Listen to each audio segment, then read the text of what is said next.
is absolutely beautiful. Thank you. Yeah. And then there's two more people that we released to. Can you guys check your mics? Mic check.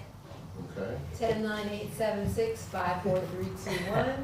Okay, professional. Now we know. Oh, is that how it's done? Now we know how to do it now. Okay. 9-8-7-6, microphone check. Are you ready? Look at that.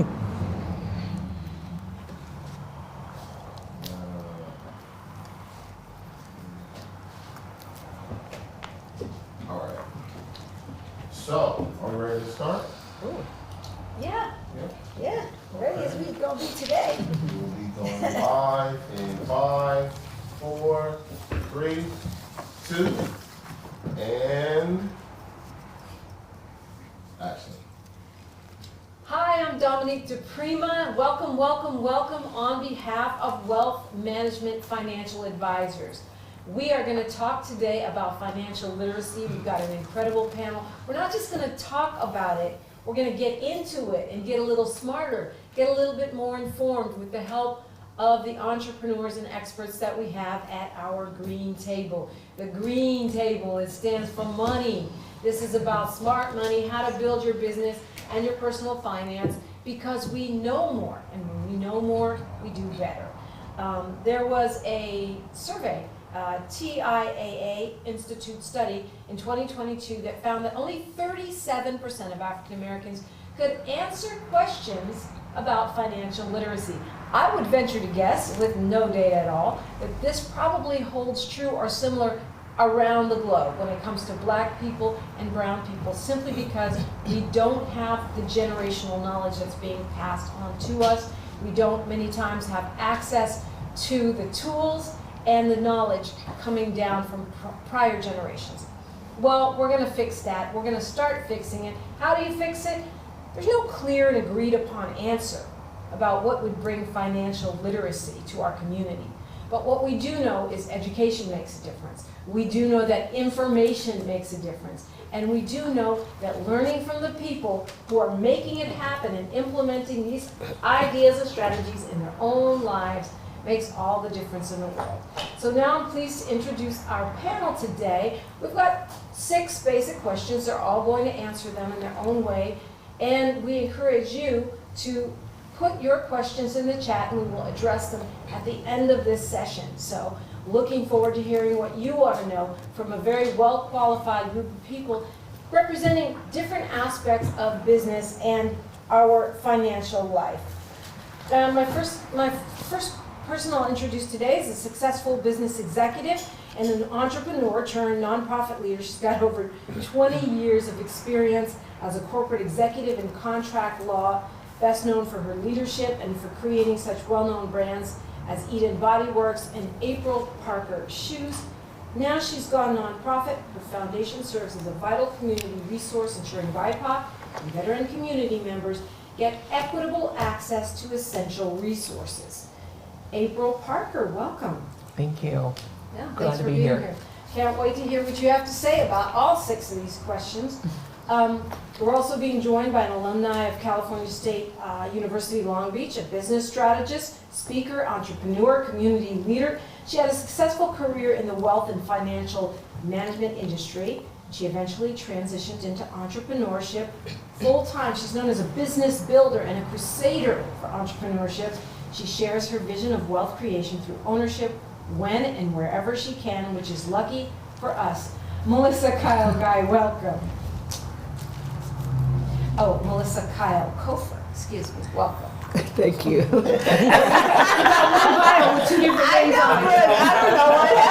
don't know what happened there. All right, you're going to have to dot our I's and cross our T's on that. Thank you for having You're all me. right. What we need is the brains. That's right. Thank you for having me. Glad to be here. Yes, great to have you in. Also, we're being joined by a chemical engineer, an advocate for women in non-traditional careers, that is one. A believer in people pursuing their passions, yes. Someone who has broken through many barriers herself to achieve her current level of success. So she says she knows that if a person is committed, believes they can achieve, and are willing to do the work, they have a chance at being successful. In 2009, she started CTI. It's a firm providing engineering, environmental safety, and construction management services. And she currently serves as the Chief Executive Officer. Robin S. Thorne. Good morning. Good morning. Thanks for having me.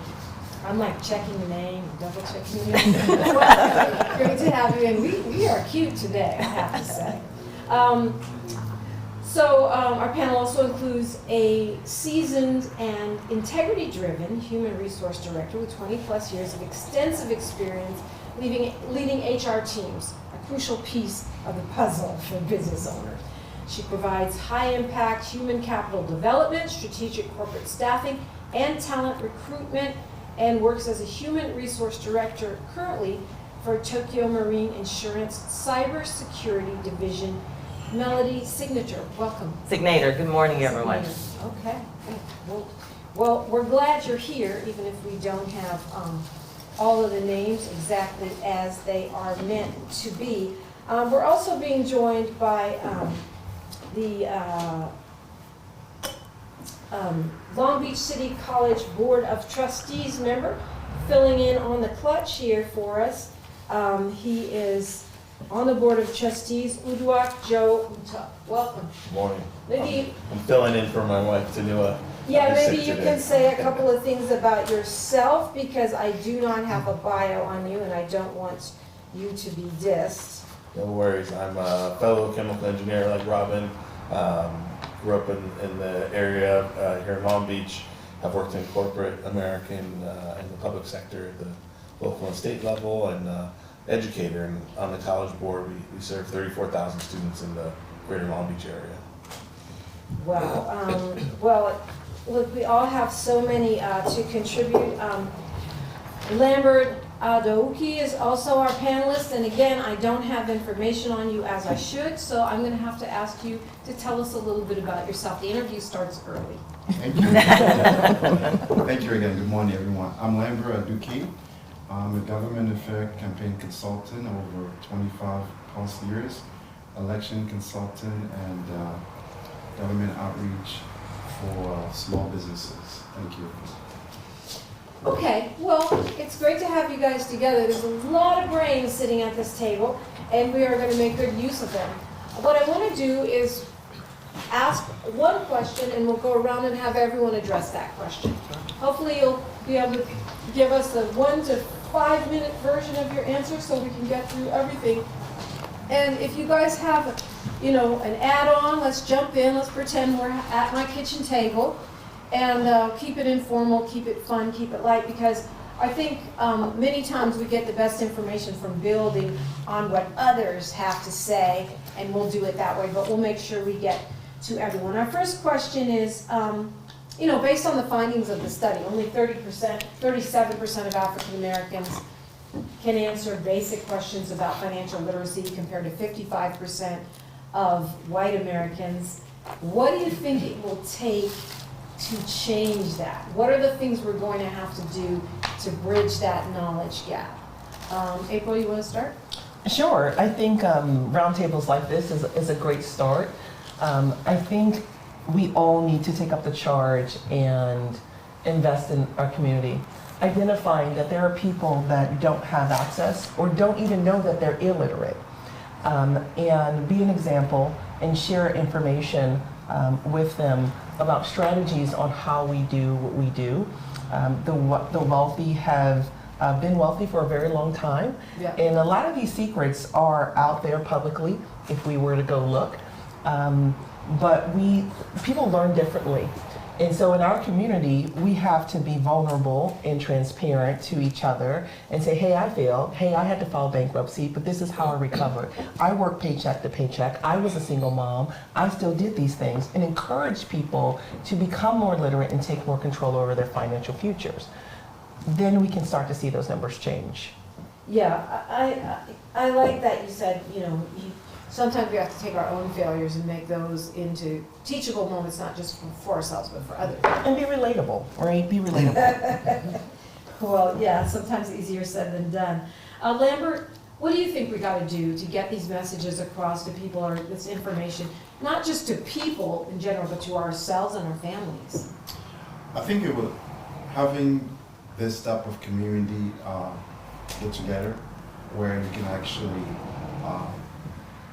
give people information, even though if it could be family members or church members. I think that the churches are really a strong foundation where we can ask the church to have Wednesday Bible study, but it should be also maybe a Friday, a business study. I think that if you look at our church in the last 100 years, they play a very significant, important role in terms of the religion side. But also, I think that we should have churches also move toward the financial side. For example, if you have a church with over 1,000 members, well, they work, right? They have paychecks, they have investment. Picture yourself, that church, having a program where a church member can actually invest capitals among themselves, right? So I think that the church community should start working on financial literacy among the churches. I think that's one area that I see that's missing in our community and the church community. Thank Yeah, yeah. It makes sense because we're going to be there anyway. We might as well be upping our financial literacy game. Melissa, you know, you are also in the production space, in the entertainment space. Do we play a role as people in the entertainment business, and if so, what is that in upping our financial literacy game? I think in speaking of showing up in your space is absolutely where it starts. I think that you need to speak up where you are. I think many times we're waiting to get onto a large stage or to be an influencer with 200,000 plus followers, but it's enough for you to just start with your community, your 1,000 people that actually know you, that are affected by what information you share. The internet now, it's just flooded with people who have gotten good at creating content, and so it doesn't necessarily mean that everyone that's creating content is qualified, and so those that have experience and that have real stories to share, I think we're moving into that space where people have bought all the programs and they've seen all of the sales gurus online, and they're looking for real authentic voices to show up and share their stories, how they overcame a BK or how they started that business or pivoted when, they were upside down or found funding with bad credit. Many times we don't want to tell those stories of how we started as the underdog. We only want to come with the victory stories. But that transparency in the spaces where we're already living, breathing, and have a voice is where I think we need to start. Yeah, that's a great point. I mean, and the other thing about following influencers, you mess around and lose your whole business, lose your whole house. Right? Absolutely. Following someone that's sleeping on an air mattress and giving you financial literacy. Right. Yeah, you don't have to pay that mortgage. Don't worry about that. That's one of my plans. Exactly. Robin, I'm looking at, your bio. You demolished a federal prison in 2019 and started something called Demo Chicks, a nonprofit corporation. What does that have to do with the question? Well, I think a lack of financial literacy gives us a ceiling about what we think we can and cannot do, right? That I can't do that. I don't know how to do that. I don't have the resources to do that. How do you, your exciting projects and things, how do we translate that into more knowledge of financial literacy?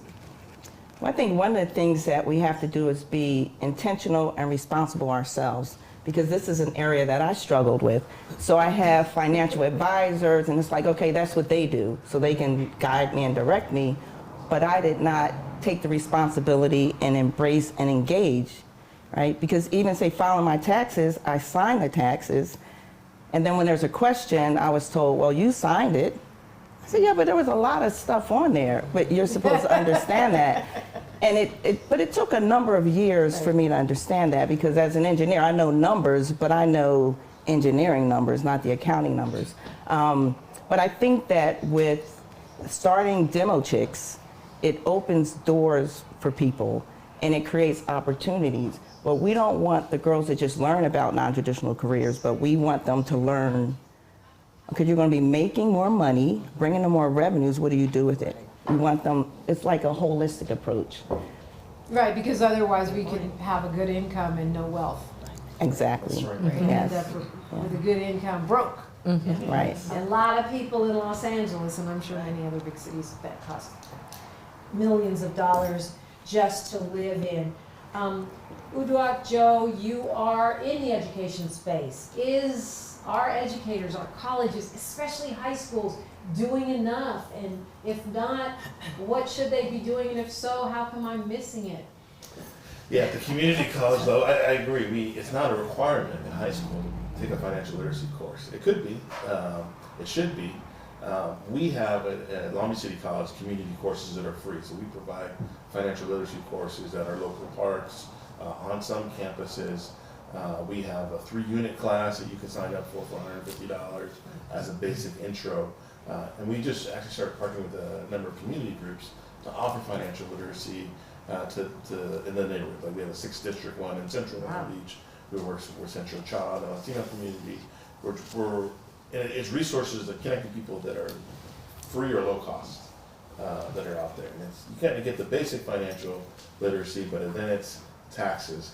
Then it's learning about managing your credit score, your credit report. You know, those are services we provide, but it's free. And I don't think a lot of times people think of the community college as a solution or as a partner in that area. I mean, that's an interesting point too, because you say it's free to the community, so that means I could be 70 or 17 No age and come and take limit, the no class. SAT score, no GED required. We take everybody. Yeah, I mean, it's a really great point, because I think a lot in our community, we know that we don't know, but we don't think we have time or money to go and figure it out. Melody, you know, you're in the HR space. Right.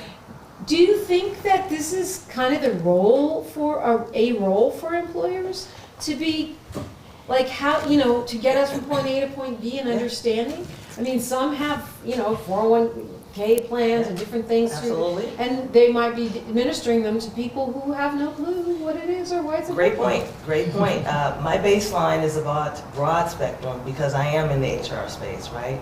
Because everyone that I come in contact with has experience at a different level. So I don't know necessarily what I'm inheriting in an employee from a financial literacy standpoint until they're actually hired. Right? That's the truth, because I have hired individuals that are entry level, mid-level, senior level, so there's a variance across the board. But however, once they're hired, I can have that more candid conversation with that individual and make recommendations as it relates to financial literacy. 401k, our matching program, IRA, right? A college saving plan, all of those things, because it tailors to whatever the individual is that comes into the company I'm working for and the position that they're applying to. Let me tell you something, Melody. I have worked in many a job over the years, and I have never had an HR person say, hey, you know what? About this 401k. I mean, I'm thinking back to when I got my first job with a 401k, and I was like 19, and I wasn't checking for that. That's part of my role, human resource. I'm a resource to the employees. It's my job, it's a benefit that I'm obligated to share with my employees, right? We have all of these great things, you know, whether it's medical benefits and all these other kind of ancillary things that my company offers or the companies I've worked for in the past. I would be doing a disservice to the employees if I did not sit down with them and explain, hey, you know what? Let me tell you about our 401k program. Let me tell you about the matching. Let me tell you how that works. You know, the IRA, obviously it'll be applicable to different level employees, but it's still a benefit. The college saving plan for the senior employee who comes in who has children. Absolutely. It's HR's responsibility to a degree to ensure that the benefits we have as a company that are related to financial literacy, that we definitely make sure that we elaborate and explain that to them. Right. Melody, what I see with some employees is that when you have these benefits, they've never been explained to them. Their parents never told them about them because Right. even though we've had them, we've never shared it with our growing children.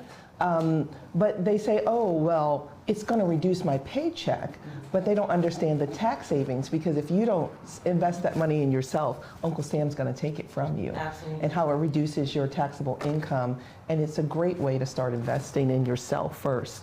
And so I tell all my mentees, if you're not investing in your 401k, taking advantage of the FSA, you're going to go to Walgreens to buy that Tylenol and all those things anyway. So figure out how much you've spent on your medical supplies and invest that in yourself, because it reduces the money you have to give to Uncle Sam, which is money that you can save and put away for yourself. So it's an amazing benefit. At my foundation, we match as well, because I wanted to make sure that I gave the same benefit that was given to me, and I still hear those same stories. So we require, you have to invest in yourself if you ever want anybody else to invest in you. Right, I mean, I think you're right. Some of our parents had that and they just didn't explain it. But Yeah. I think when you're talking about Black Americans and Black people in many parts of the world, our parents probably didn't have that. True. Or the retirement so we're, savings. we might be the first generation to go to college, or the first generation to have that type of a middle class or upper middle class job, or own our own business. And speaking of owning our own business, I'm not sure who wants to tackle this, but before we move on to the next section, I mean, I think someone needs to, at least when we're talking about financial literacy, at least touch on, profit and loss statements, cash flow. Like, I just know for sure, as a business owner myself, that many Black businesses are operating without any of this stuff. I'd be happy, or anybody else wants to go. So one of my philosophies are, when you're running, you have the business of business, and then you have to run your business, right? We can all make furniture or provide services, but there is a business behind that needs delicate care. And I just encourage people that if you do have a business, prepare yourself to be in business, not just with your products, but also your back office. And understanding your financial statements are critical. Yes, we have financial advisors, we have accountants. Like you said, when you look at your tax statement, you should be able to ask questions, because ultimately, those questions from the IRS are going to come back to you. So you have to be able to understand your financial statements. Community colleges, online, YouTube, there's lots of resources. QuickBooks actually has a training. Is that what you did? How did you educate yourself? Oh, how did I educate my education actually started when I was a little girl. I got my first small business loan from my parents, $5. And I started a frozen cup business because the penny candy lady in my building had changed the price of frozen cups to 50 cents. And I was outraged because I was poor. 25 cents was all I could afford. It was my favorite treat.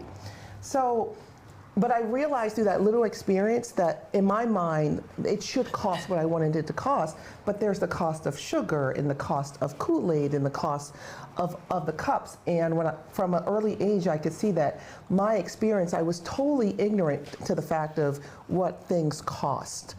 And so, but I learned through that experience. In my business, in all of the businesses that I've had, we've had to look at the financials and understand your P&L, your balance sheet, right? And understanding how to do your own QuickBooks, and even though you have an accountant, because you have to be able to know what expenses and where they go for your business. So it's critical. In corporate America, our presidents would review financial statements. So I learned a lot about understanding financial statements from working, and it's actually helped me in my business. Absolutely. Well, we're going to take this question to everybody, by the way. So, go ahead. I was going to second what April said, just a little bit from a different angle, because I do work with a lot of influencers or new people who are popping up businesses. And if you're online, you'll see lots of things where people are having 7-figure launches.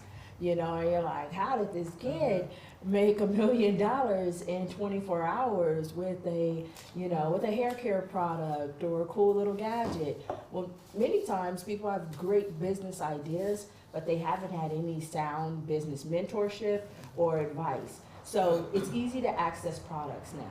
You can go online, you can find overseas manufacturers and providers, and you can have 1,000 units sent to you in no time, even with your custom branding on it. And if you're an influencer, or if you spend a lot on marketing, then you can easily put it out there and possibly make some money. Right. However, an accountant alone is just going to tell you what you did. They're not going to always give you the advice on how to be profitable. They're going to come back with the numbers and say, this is the state that your business is in. But before you launch, you have to make sure that you're doing things like figuring out what's your break even. You know, at what point am I losing money? Many people have launched businesses, and even with the 7-figure launch, they're in the red. Right, so back to the root of this question, how did you get there? So for me, I also started early. Both of my parents were entrepreneurs. So I've always been interested in learning about how money worked. And when I went to Cal State Long Beach, I minored in econ because I was interested with how money worked. How did it come into our country? How did it flow? How did people access it? You know, how could I get more of it? And even in high school, I was blessed to go on a scholarship to a private school. And I remember in our economics course, which was required, that did not really include financial literacy. However, the teacher asked the class about portfolios. And I didn't know what one was. I didn't know what a portfolio was. I didn't have one. And although both of my parents were entrepreneurs, they were owners of small businesses, you know, and many owners of small businesses die broke. If we can be transparent in our community, they're not invested. They don't know about the benefits with taxes and things that you can write off. Yeah. They end up in lots of tax trouble and things of that case. And so while I inherited the hustle, I didn't necessarily know the knowledge of how to build wealth. Right, Those were right. two totally different things. Okay, so we'll get a little deeper Yeah. into that because we got 6 questions to get through here. So I'm going to ask you guys to keep your answers compact because all of these issues are going to keep coming up. Melody, go ahead. Fundamentally, I engaged in currency and money itself, piggy banks. We remember the days of stuffing pennies, nickels, dimes, quarters, right? Taking them to the bank and counting out your cash, writing checks, balancing your checkbook. That was my exposure because I needed to see how I earned my money and then how I spent my money, right? And that was my exposure early on. And I think that's critical. Nowadays, everything is online. You know, you don't have to count for yourself. Swipe, swipe, you don't swipe. balance. Who balances the checkbook? Who goes and balances? You know, these are the checks I wrote. This is what I spent. No one, right? Because everything is online. It's automated for you. But fundamentally, for me, as far as my financial literacy exposure, that was it. I mean, honestly, I grew up with everything not online, and I balanced my checkbook and still was completely financially illiterate. Yeah. So it must have been something about your curiosity or something. It was like I had to force myself to start reading the business pages. And Good point. It was a reading combination. books. I mean, I worked in restaurant. I worked in retail, you know, where I was handling cash all the time and really, you know, seeing where the sales from the operations came from, the profit and loss. So I had an early exposure to that hands-on currency and really what it took to make money and to lose money early on for me. Okay, well, I mean, I think that's awesome if that works for you. Yeah. Well, Uduak, I'm going to go back to you here. I don't, Uduak Joe, I don't want to just say, well, you know, how did you educate yourself? What did you find within the system or outside the system that worked for you? Yeah, I think to me it was a combination of formal education and the School of Hard Knocks learning. I was fortunate as a high schooler. My mom opened a bank account, a joint bank account, to start writing checks, getting an ATM card. I was working part-time, so it was like, okay, if you go negative for more than a month, you get locked out of the system. Like, don't go negative. But I was 19, I took a financial literacy course at Long Beach City College, a 3-unit course, and that was my first formal education on managing income, debt, taxes, credit scoring. I started from there, and then my first corporate job at Chevron, HR, they sat down and went over 401ks and There we have matching. it. It's Wow. as a retention strategy. Yep. You know, we want you to stay here. Does that work? We want you to be financially sound. I still got my 401k today, you know? But you know, and then I've run small businesses as well. And even giving advice to my daughter who runs a small business. She does eyelash extensions. I was like, raise your prices. She's like, I'm gonna lose my customers. Raise your price, see what happens. And she did it. She's like, I'm making double with the same people. I said, see, you know, and so I'm trying to, you know, parlay that to the next generation of my kids of good thinking about being a business owner and strategizing. But I've been lucky. I took a formal tax class. I've taken, I did a minor in entrepreneurship. I studied in China and compared Chinese business models to American. So I really invested in You did a education. deep dive. Yeah. Well, I commend you for that because I commend all of you who learned it and implemented it, because I learn it and hear it, and then maybe a couple years later I'll say, oh, that's what that meant. You know, so I learned a lot out of necessity. Just, you know, you said the school of hard knocks, bumps and bruises, making the mistakes. And so it was definitely out of necessity. I mean, do you feel like sharing a mistake that you made that like really opened your eyes to your own financial literacy? Well, there was a lot of them. Where can I begin? So, well, no, I think that, well, one of the things I wanted to point out is that money in the bank does not equal cash flow. Because as a business owner, knocking down prisons, 7-digit contracts, you know, you get that lump sum in the bank, but it's not all yours. You know, there's employees to pay, there's taxes, there's a lot. And that's another, I had a tax story. Maybe that's a story I can share. So one year I had to pay the IRS a lot of money, like 5 digits. And thankfully I was able to write the check so I didn't incur, you know, the penalties and fees. But my financial advisor said, I said, how does this happen? And she said, well, you're making money. I said, yeah, but.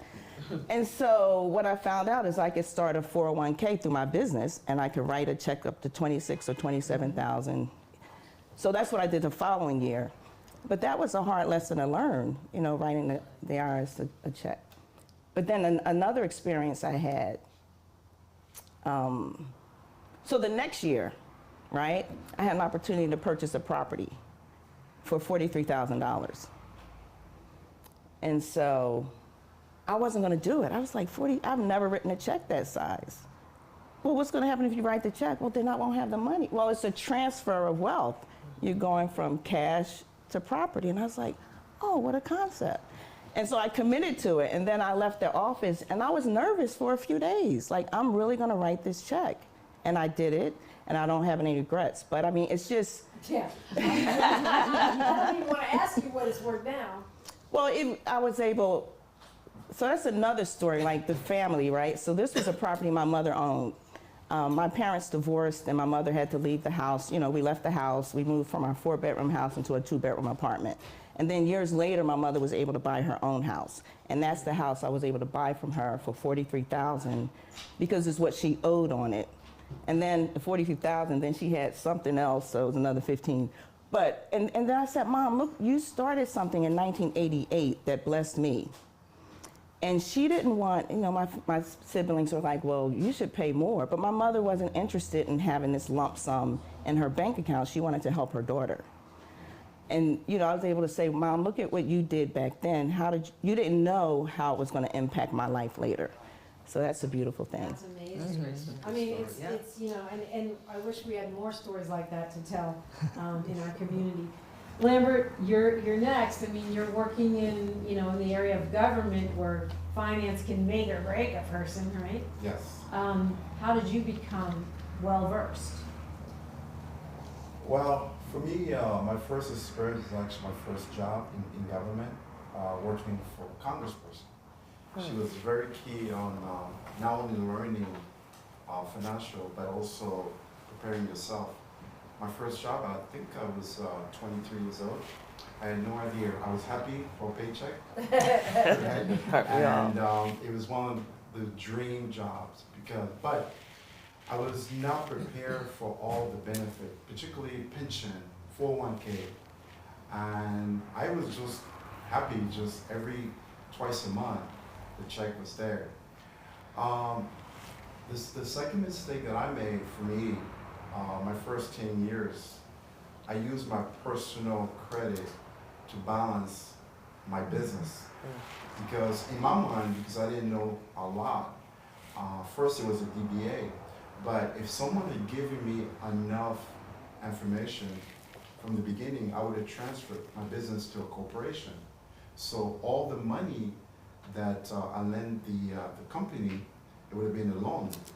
But for me, I was using my personal credit to pay the bills, to travel, to go to seminars. Pretty much, I was spending my personal money to bring businesses, but I always was upside down. So that was really key for me. Upside down meaning you were spending more than you were making. Correct. And then using your own money and your own credit. So for me, it was really It was tough. It took me a long time to understand the difference, the difference between your personal and your business, but also why is key for us to understand corporation and private DBA. So it was really tough for me, really tough. Just a quick show of hands, does everyone here feel like they know everything they need to know? No, Absolutely not. So Always business- learning. So business education is an Yeah. ongoing thing? Ongoing. Absolutely. Absolutely. Many advisors and all accountants aren't created equal because they know their area. And that's one thing I didn't understand. Well, you're an accountant, don't you know? Well, they know what they know. There's so many different aspects of accounting. But also, if I may add, it's true because my business as a government affair, we do well in campaign season, election season. But for you to get to that season, you may have to spend $15,000 on lobby, networking.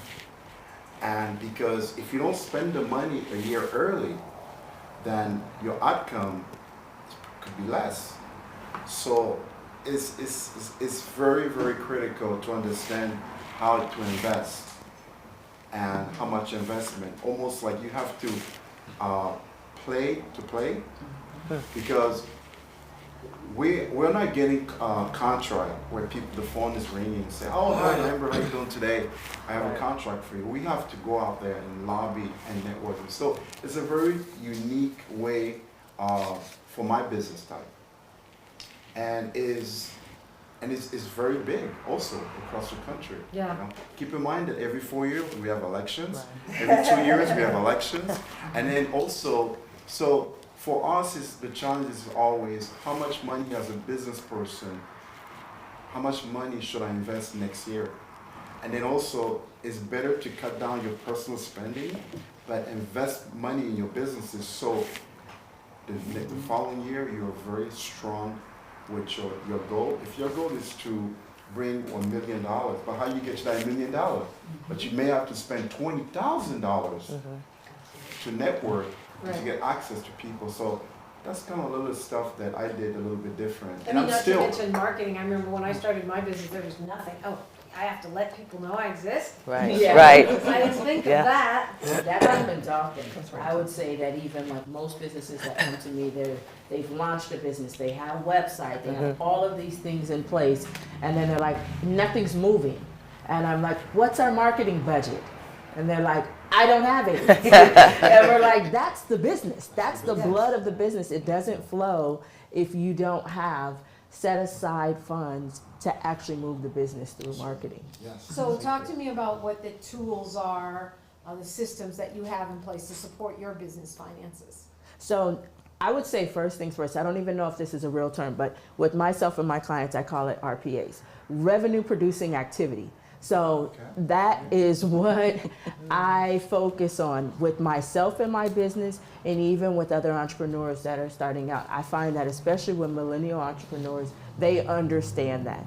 So a lot of the things where we're saying formally, hey, you have to do all these things, it's like going over it, but they understand we need to make money. So let's figure out what things are actually triggering cash flow in the business. Because every day you wake up, there's going to be tons of things. You're going to get inundated with a ton of emails, calls, of just things that you can do all day, but you've made no money.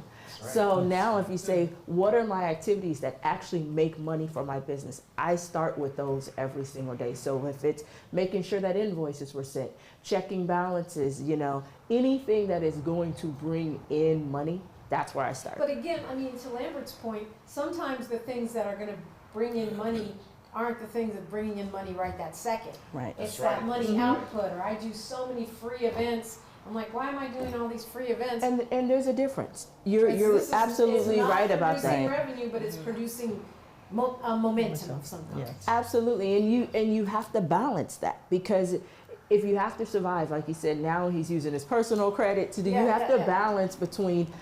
First, you have to understand revenue producing activities, because most people get distracted by busyness, but it's not actually money.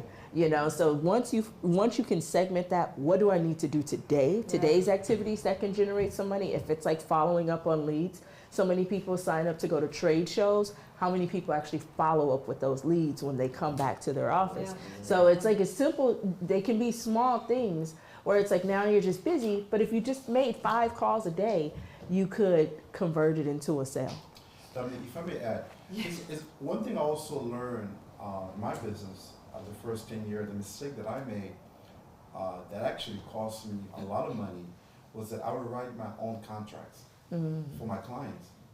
But now, I have a local business attorney where anyone that meet with me, and if they just want me to give them advice, well, there's a contract, maybe for 2 hours.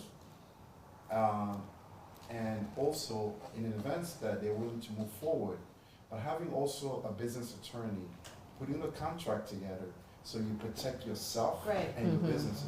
And I think in our Black community, we tend to not use the legal side of the business also. It's also missing.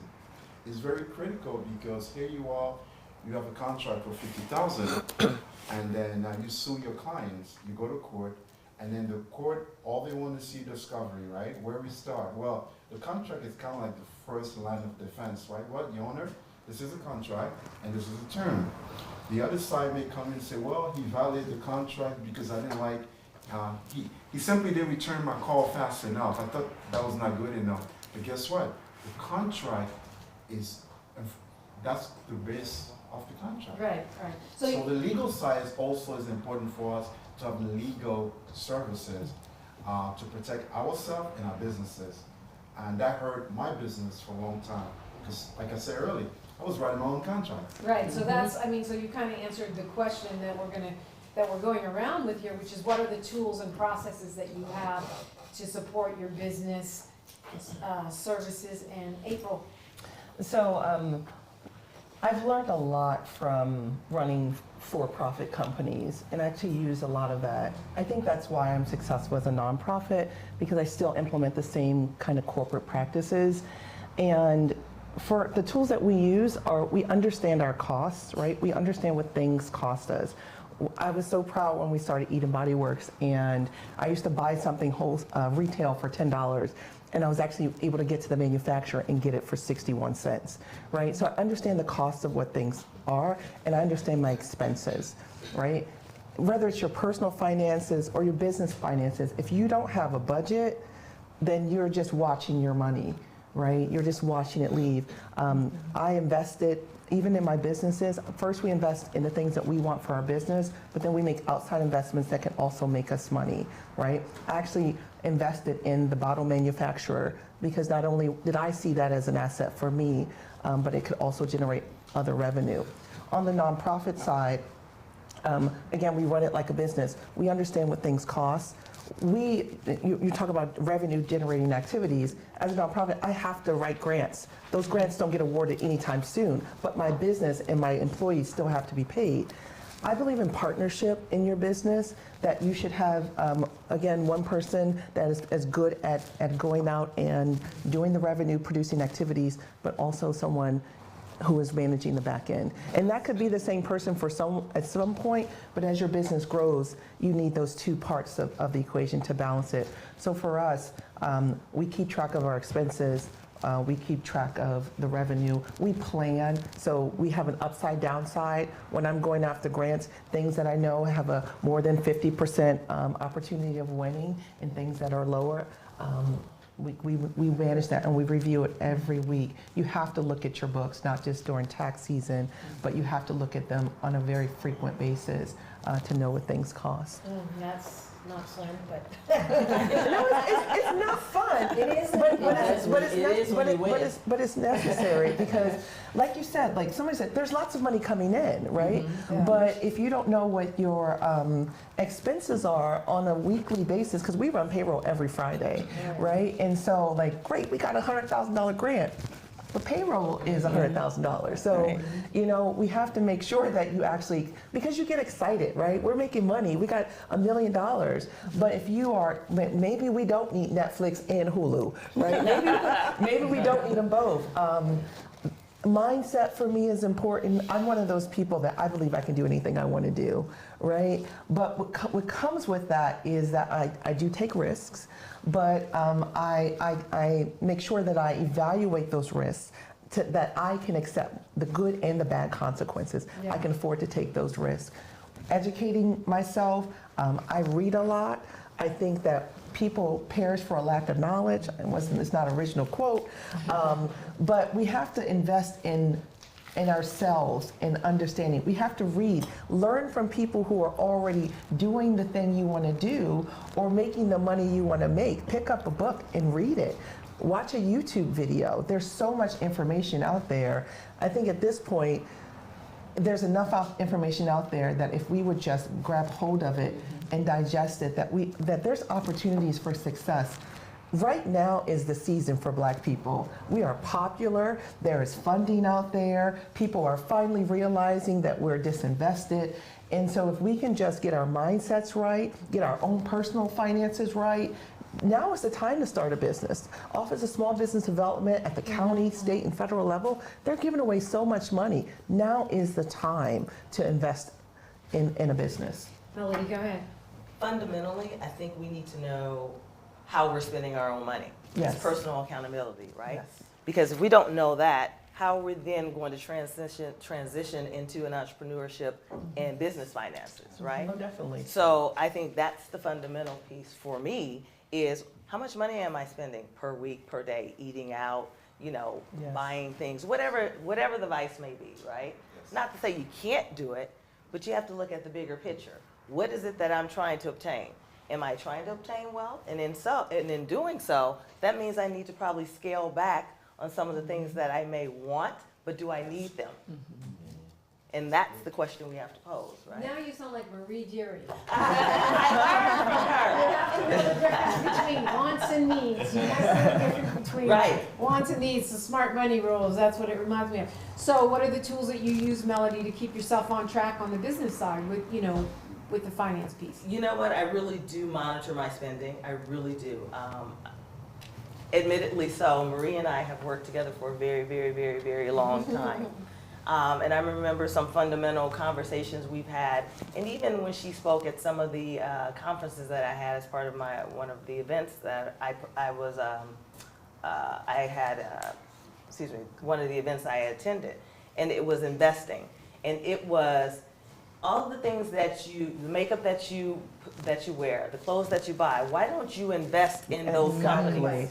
You guys remember that conversation? Exactly, yeah. And it was Mac. Right. And she said, you know what? Do you guys know who owns it? And it was what? Estee Lauder. Yes. And that resonated with me. I seek advice from my brother, my sister-in-law, who've invested all over Los Angeles, California, and all of the things that they've sacrificed over the years to get to the point where they are right now with regards to wealth for their children and financial literacy. You have to be able to say, I am going to sacrifice now for what I want in the future. So you don't have to have the Gucci's, the Louis, the red bottoms, that nice car early on if you're wanting to have a comfortable life by the time you turn 45 and 50 and you don't have to worry about it and you can say, you know what, if I want to stop working, I can. Yes. There's a quote from Les Brown that says, if you are going to have to make sacrifices today that other people are not willing to do in order to have the things in the future that others will not. And that is a model. That's the model I think that you live by. And I think as Black people, we like all the glamour of being wealthy, right? We want to drive the Range Rovers and we want to have all the expensive cars. I would argue that that's because we've been put down so much and told we ain't ish so much that we have to push back. I'm not saying we have to, but I think that's where it comes from. I don't just think we're vain and greedy. No, I don't think so either. We've been told you ain't jack, you ain't nothing. It's programming. You smell bad, you have an ugly car. So the minute we have the opportunity to floss, we do. Right, but what we don't realize is that we are investing in other people's wealth. We're putting, when your kid goes online and buys the skin for Roblox, they're making some other billionaire's child rich. Yeah, yeah. Right? And we have to understand what we're investing in. But yeah, you're right. What we're investing in, right? We have to make those sacrifices because it's not the appearance of wealth. Yes, you can have all those things if you can actually afford them. Right. Okay, so back to our question, Robin. What are the processes? What are the systems that you use to support your business finance at this point? Well, we have a lot of systems that April mentioned, the financial piece. But one of the things I want to speak to as well is having the team in place. Like you talked about the team and someone who can go out and generate revenue and get money. So I am building my team, and it takes time. Like I've talked to people, they said, oh, it takes 8 years, it takes 12 years, and it really takes time to build a team. And I'm in the process of building. But what we really do is diversify our revenue stream. So most of our work, we work in a public space, so it might be like a 12 to 24 month sales cycle. So what am I doing in the meantime?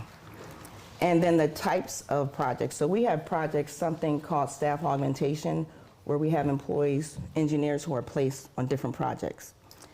And they're there, so we're working on a 405 project, the widening of the 405 between the 605 and the 73.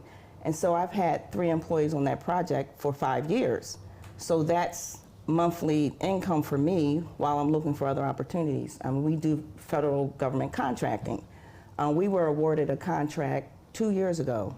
It was a $7.8 million 5-year contract. Exciting, right? Very. First year, nothing. Second year, so it took us about 18 months to get our first contract, and it was nowhere near, so it's like 1.3 million a year. Nowhere near that. But the good thing is that that money's still there, so in these 5 years, I'm gonna get my 7.8. But those are the things that people don't understand. Right, but you got to be able to deliver the goods Yes. while waiting for the money, and that's what I think that's what takes a lot of BIPOC businesses and small businesses out of the Absolutely. loop. They can't float those funds to the government or whoever. Oh yeah, I got you. I'll get you back your 7.8 million. You know, most of us don't have the wherewithal to do that. So. And that's a good point, because so the contract on the 405, that was really my first contract where I was paying somebody $92.30 an hour. I didn't get my first check from them for 3 months. So I had to pay him every 2 weeks, right? And so having the resources, and then no one's gonna give me money because I've been building for 7 years, not making money. So those are the challenges. I always say entrepreneurship is not for the faint at heart, because those are the challenges that you have to deal with. Yeah. You know, yes, I got this contract. How am I going to pay him? Well, no, the bank's not going to give me money, but do you have a rich uncle? No. Well, do you have a high interest, you know, the, what is it called, factoring? Someone's going to charge you a lot of money to get it? Yes. But I'm glad to say that after 6 months, I haven't needed that type of resource. Bravo. So. Bravo.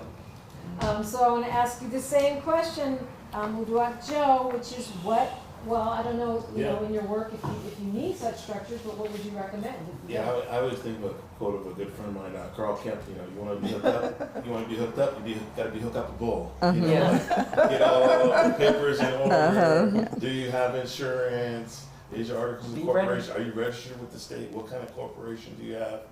Because there may be a contract opportunity, but if you don't have your documents in order, you miss it. You know, and so one of the things I focus on is just keeping the house in order. That yes, we're up to date on our annual registration with the state. So you are the support system. I am the support system. I mean, we have a small business, consulting business, and it's do yourself. You know, I have a tax advisor, I have a lawyer.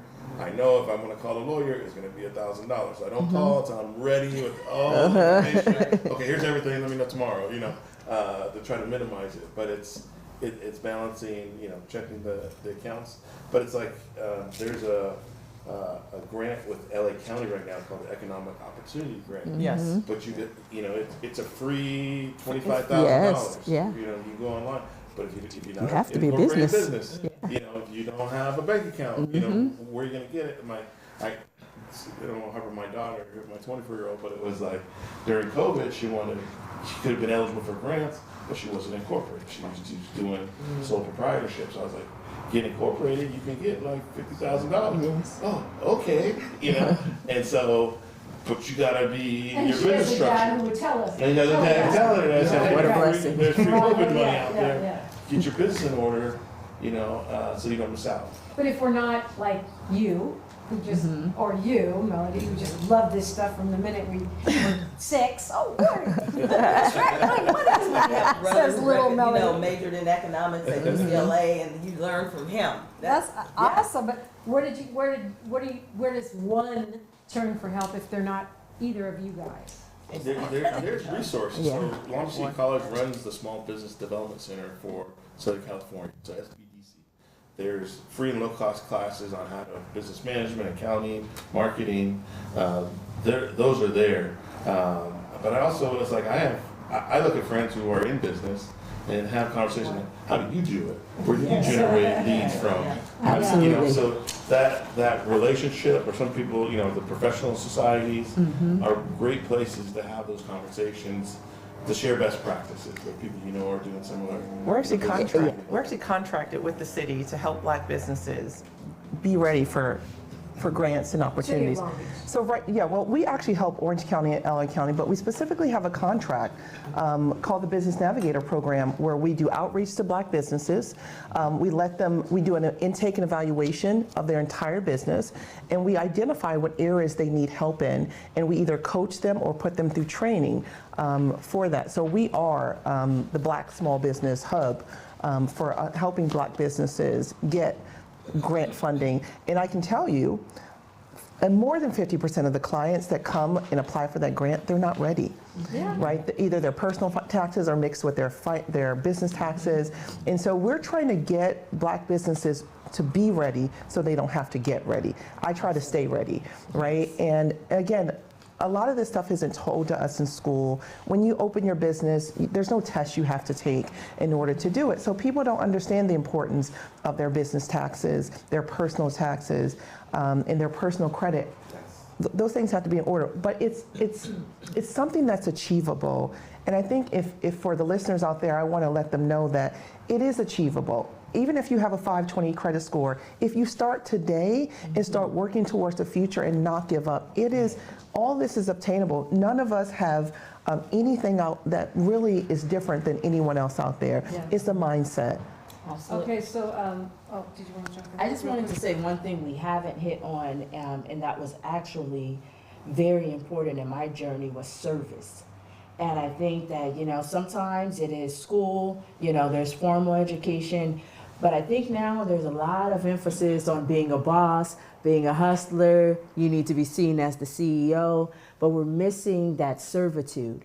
And so many times the information you need comes from you going and interning with another small business or another professional. That information is right there. Now you've got someone that's invested in you as well because they see your hunger and drive for this work. Some of these things you will never get in a classroom, but you can gain from the experience and the wisdom of a mentor. And I think we miss that in our community a lot. I served a lot. I think I was 19 years old. I worked in Hermosa Beach as a marketing intern for a mortgage brokerage. And so I was responsible for all of the marketing there. And I learned, so they let me kind of have free will, and I learned so much from these wealthy individuals. And they exposed me to so many things that I was able to now implement later on. But they all came through service.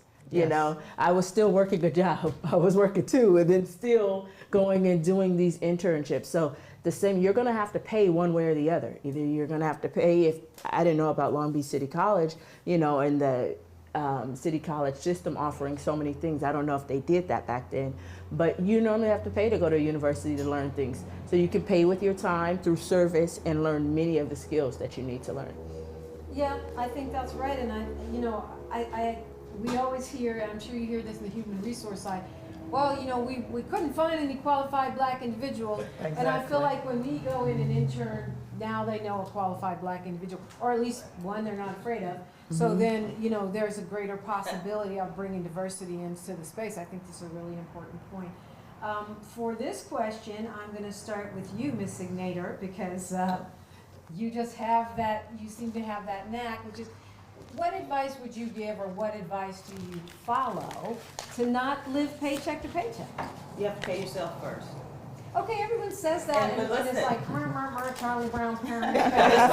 So let me set the stage for you. Okay, please. One of the things that I did when I hired and mentored entry-level professionals, right? First job, they get this check, they're excited, they want to spend it. I used to encourage them, you know what? Save half the check or save a full check. They're living at home anyway, right? They don't have really any expenses. Pay yourself first, because when you recognize you're not missing that money, you can continue to do it. And it's a true statement. Now, is it easy? No. Does it take discipline? Absolutely. It's called a baby step process. But once they get into the habit, once they start making money, saving that full check or half a check, as they continue to grow and promote and make more money, they won't miss it. Because the whole thing is you have to, and this is what I did, I'm speaking from my own personal experience, talk to them with regards to longevity. What do they want to be, or where do they want to go? How much money do they want to have long term, right? Not a lot of young professionals have that conversation, but I was very candid with the employees that I had and saying, hey, this is kind of what you can have. I used to introduce to them, what is it? It's the calculator that kind of, the dividends that shows you how much money you invest, and this is what you can have 10 years, 20 years out. Nominal, right? But over time, you're going to make money, so you're going to have more money. So I always say, pay yourself first, regardless. And by pay yourself first, you're talking about saving half a check or a whole Absolutely. check. You're talking about taking money off the top for savings. For sure. Later. And Even then those of us that don't live at home and have a lot of expenses, maybe even enough to fill up our whole check. Like a lot of folks, by the time they finish paying the bills and buying the food, there's nothing left. That may be the case, but you have to start somewhere. I mean, the reality is that wealth is not going to come obliviously. You're just not going to all of a sudden wake up and have this money. You have to start saving. You have to start sacrificing. You have to start scaling down your lifestyle. So there's definitely something everyone has where they can look at and say, you know what? I really probably don't need that. Gosh, I have it, but do I need it? Right? And that might be, you know, they live in a 2-bedroom. Do you need a 2-bedroom? Maybe I can deal with a 1-bedroom. Back to budgeting. Yes, you have Back to to. budgeting. It's the Yes. basics. Yeah, absolutely. Lambert, how do you keep yourself from going paycheck to paycheck? I think budget. You have to have a budget, and you have to have a strategy in terms of your business costs, your operation costs, and your employee costs. I think for me, it's basically every month knowing that how much money I'm spending, and how much money is going to the business, and how much money that I deserve based on my sweat equity being the business owner, right? So it's basically budgeting and a great plan. I mean, whether it's personal budget or a business budget, most Americans live paycheck to paycheck. And I think that's, unless you're into the billionaire class, it's pretty widespread, even among folks who would consider to have a pretty decent income. What advice do you give to your friends and family members? Because I'm assuming that you're way past this. Well, I always struggled with the budget. The only time I was able to keep a budget is when I was in community college, I was on public assistant, and I had a fixed income, and I lived at home. So I only had I think it was like $316 to work with.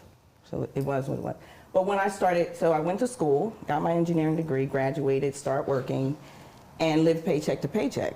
So the freedom came 7 years into owning my own business, because for the first 7 years I built, and it wasn't a thing because I was building, so I was focused on doing better and improving my lifestyle. And it's funny, my son, when I first was fired from my job, that's when I really launched into my business, my son said, you don't seem like you don't have a job. I said, well, I had a lot of Groupons, so I was still able to do like golf and so on and so forth.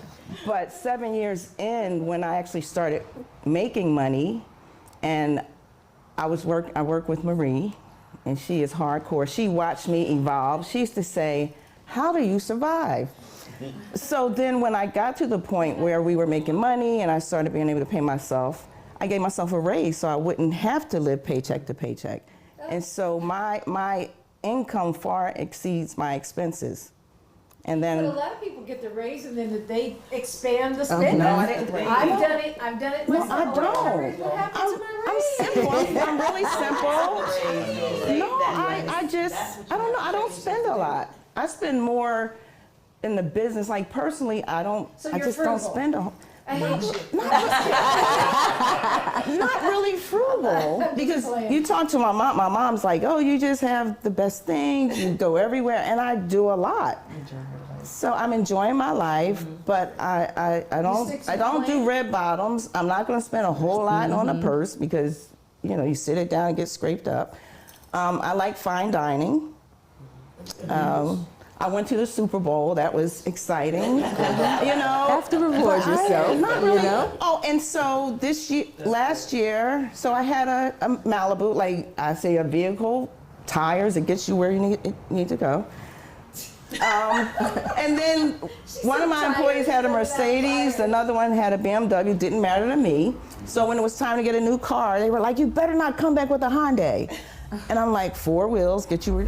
And so I did get a BMW last year, but it wasn't because, I want a BMW. But now that I have it, it's nice. It's like, this is kind of nice, but I'm just not into all the, I don't know what it is. Marie could probably tell you. Next interview, me and Marie. Melissa, how do you stay in the... I think the humble beginnings definitely were good training grounds for me. I moved out when I was 18, and I knew that if I couldn't pay my rent, I would be homeless, or I would have to move back home with my parents. So I had to come up with strategies very early on how I was going to manage money. So I became very resourceful. I started, while I was in school, I was braiding hair. I started building all the side hustles and things that I could do on the side to generate extra revenue. But what I would do when I would get my school money, instead of going out, most of the students were broke, like in a couple weeks after getting the check. I was too, but for a very different reason. I would go and I would get money orders. I would break my school money up and I would get money orders for what it would cost for my rent during the entire semester. So I knew off the top my rent would be paid. I would not be homeless, okay? So I went, and that's how I would divvy up. Some people do like an envelope strategy, but I still do that to this day, to where I look at my expenses and I'm broke until all of my expenses. I know what that number is. I know how much I need to have, and my goals get bigger and bigger. So I feel like if I go by quarter, if I go annually, I'll set the goals on that. Like, okay, until I make this 150,000, I'm not in the go take the royal trip that I want to take. Until I hit that number, I want to know that my year is paid up by April. So it's like, if my year is paid up by April, now I feel free. Now I don't like to feel a lot of pressure. I'm not like a high stress, type person. So that's what I do. I think those humble beginnings, break up your stuff. I also don't buy bags. I do have a luxury car, thanks to my husband. For those not familiar, envelope strategy usually means like someone will take their whole check, cash it, and then put different parts into different envelopes. This one's labeled light bill, that Yes. one's labeled groceries, and you can't spend any more money than what's Because in the envelope digital on spending that can line get item. out of hand. Like when It's- she it's talked a way about of- It's Yes. a way of budgeting and sticking Yes. with the budget. Because I always have a budget. But do I follow it? That's another question. But you don't even know. It's so easy to swipe now. And now with Apple Pay and all these things, it's like you tap your phone and it's gone. Right. You have no idea you've spent so much. I enjoy fine dining, but I still think about when I also enjoy seeing the money in my account. So I do a combination of both. I love to go to Terranea, but I also cook at home. So I'm like, Right. So, April, I imagine you probably advise a lot of folks on how to not get paycheck to paycheck, whether they're a nonprofit or an individual. I try to advise people on how not to actually get a paycheck, right? Because when you get a paycheck, you pay taxes, right? So I literally don't have a paycheck. All of my income is either tax-free or it's investment. So, and it pays all of my expenses. But it was a long way to get there. I grew up a poor black kid in Baltimore, Maryland, right? My mother was unemployed. We never had a car. And so I knew nothing about financial literacy or finances. But I did get a check when I was in college. But I also have always been an entrepreneur. So when I got that $2,500 refund from Coppin State College, I invested it in myself. And I've always had a business. I've always had a job, but I've always had a business that I can control to supplement my income.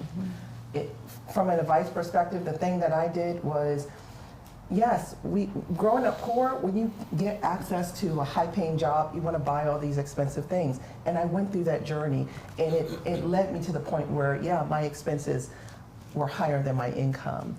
But I just started a business to make more money. But I also looked at my expenses and I said, what can I live without? What can I really sacrifice? I wanted to buy a house, right? In my 20s, I had kids, I was married, and I had to sacrifice all of the things that I thought I needed. But with that sacrifice, I was able to see that I could live without these things. And I was able to save up the money that I needed to close on my first house. And that was my first investment. And I kept with that model of every time I earned more money, I did not spend. I always maxed out my 401k because that was the only person that would lend to me, right? If I needed to invest in a business or do something, I could borrow against my 401k and earn interest in paying it back instead of giving someone else that interest. I read a lot of books. The Richest Man in Babylon, something very simple, something very short, that people should read to understand that you should not be working for money. Money should work for you. And so I get it. Your rent's due, all your bills, but if you got Netflix and Hulu and Amazon Prime, get rid of some of them. But I think the question is, well, what do I do with $10, right? You can now invest in fractional shares, right? Invest in the things that you use. Look at invest in Netflix instead of giving them that $20 a month. Or at least build up what I call an FU account in case you want to leave your job. But where? 3 to 6 months of expenses. I mean, just cash. Most people don't have that. In a You're sense, right. when I read that most people cannot handle a $300 emergency, most Americans, I'm sure if you turn that to Black Americans, the emergency gets much smaller. Right. But your because they savings cannot accounts handle. are not giving you interest, right? Yeah, And so, but they're liquid. but I They're know that, liquid when I walk, when I say take this job and it.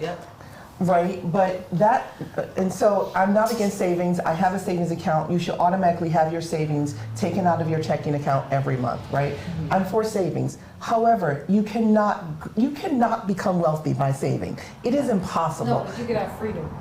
No, you can have money that is limited. It's not freedom. Freedom is having your money in a place, not a bank, where it is earning money that you then get to take and either spend or reinvest. That's freedom, right? Yeah, if you have access to liquid money. But yeah. you can do A that lot with of people don't. $10, you can do that with $100, you just have to start, right? Again, I'm a poor kid from Baltimore, none of my parents left me anything.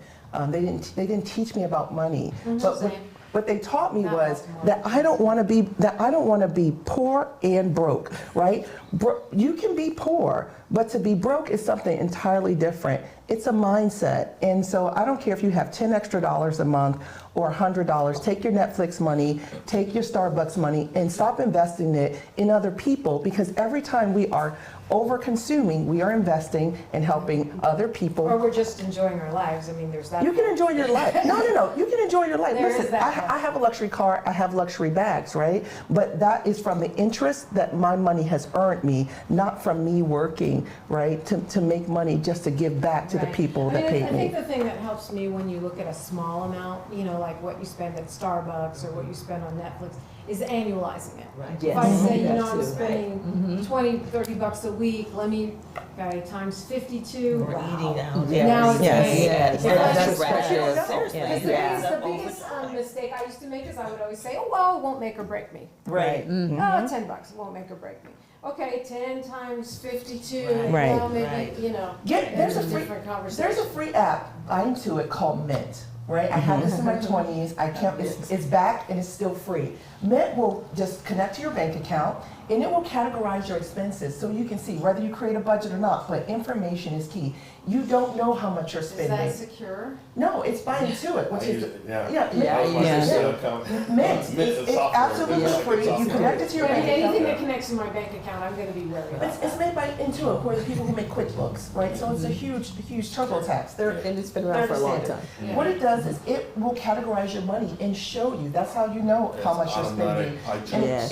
it's not charging you anything. All it's doing is giving you visibility, because what your bank does is it just shows you the debit and credits. What Mint does is it shows you, this is how much you spend on food. This is how much you spend on Right, utilities. understood. And so then you can start saying, it's a shock. It's like, wait, I never intended to spend that much money. You can start making adjustments once you have the information. Yeah, when you spend $3,000 on food, and you're like, wait, what happened? Someone else is eating here. Yes. Like, yes. You're like, wait, someone is going into the account and eating out of my account. Like, no, it was me. You know, and when you do have those reality checks, because it's easy to be oblivious. Okay, you're like, okay, I gotta do something. One I'm more, I'm just gonna say one more thing about Mint. Okay, there was one thing, again, I used this in my 20s. Mint will also connect to your credit cards, and it will show you what the interest rates are on your credit cards. And it will help you develop a strategy where you can pay down your highest interest credit cards first, and then the money after that's paid off, you go to the next one. I don't have any credit card debt, thanks to Mint, because I was able to pay off all of my credit cards using a free tool that's available to everyone. You don't know. Yeah, one of my, not living paycheck to paycheck tips is I only have credit cards to rent cars. If I can't pay cash for it, I ain't getting it. That's the rule, the pay as you go nation. I know, Okay. but you can also earn points and other benefits by using your credit. You gotta learn to use these things wisely. Yeah, if you feel like spending your energy on that, yeah, for me, it doesn't work. Like, that's just not something I wanna think about. Right. So I'd rather just have it for what I need and buy things as I'm able to buy them. That works for me. I mean, I think you gotta go with what Whatever works for you. strategy. And I can so relate Huh? to you. Yeah, No, still. it's too Calculating convenient. the It's points. perilously Yeah. convenient. Well, I And just just discovered don't like points it. recently. I love Where it. is this big? Yeah, I live so off I the had to points. share. So I went to the Super Bowl, right? Yes. I went to buy my ticket and I couldn't because my bank account was saying no. It's going to flag the ticket costs too much. It would flag it, and I don't spend credit that much on a credit card, so I could not buy the ticket. And I was like, well, that's a sign. I was like, no, I'm going. So I got American Express. Right? And then that's when I discovered points. You get all Yes. these bonus points. Now I'm like Yes. point hungry. Yes. But I have to be careful because addictive. now my CPA is saying, because you got to keep your business and personal separate. But now I'm like point crazy. I'm like, oh. And then I actually used points to buy a airline ticket a Yes. couple weeks ago. So Yeah. I'm like, all these years, get I'm so just many free discovering things. Yeah, no, points. I know people But it's upgrade the- first class. It's just, I don't care about that. I don't want to think about it. It's the I know same it's money. better for me to just It's stay just away a from different it. card. Yeah, it Yes. just depends on, on what works Yes. for you, I think. Because I know myself. I just want to add something. I mean, for For now. black businesses, we're today is 2023. Technology, you were saying, technology is key for also success because eventually what we did 20 years ago is already gone. So I agree that we also have to learn the technology side of the business and the benefits in our community. Yes. I think that's very key because when you see what happened during COVID, everything was based on technology, right? But now, for black businesses, particularly those businesses are in healthcare. Healthcare is the god today. And for small business, black businesses, what do you do to continue that trend?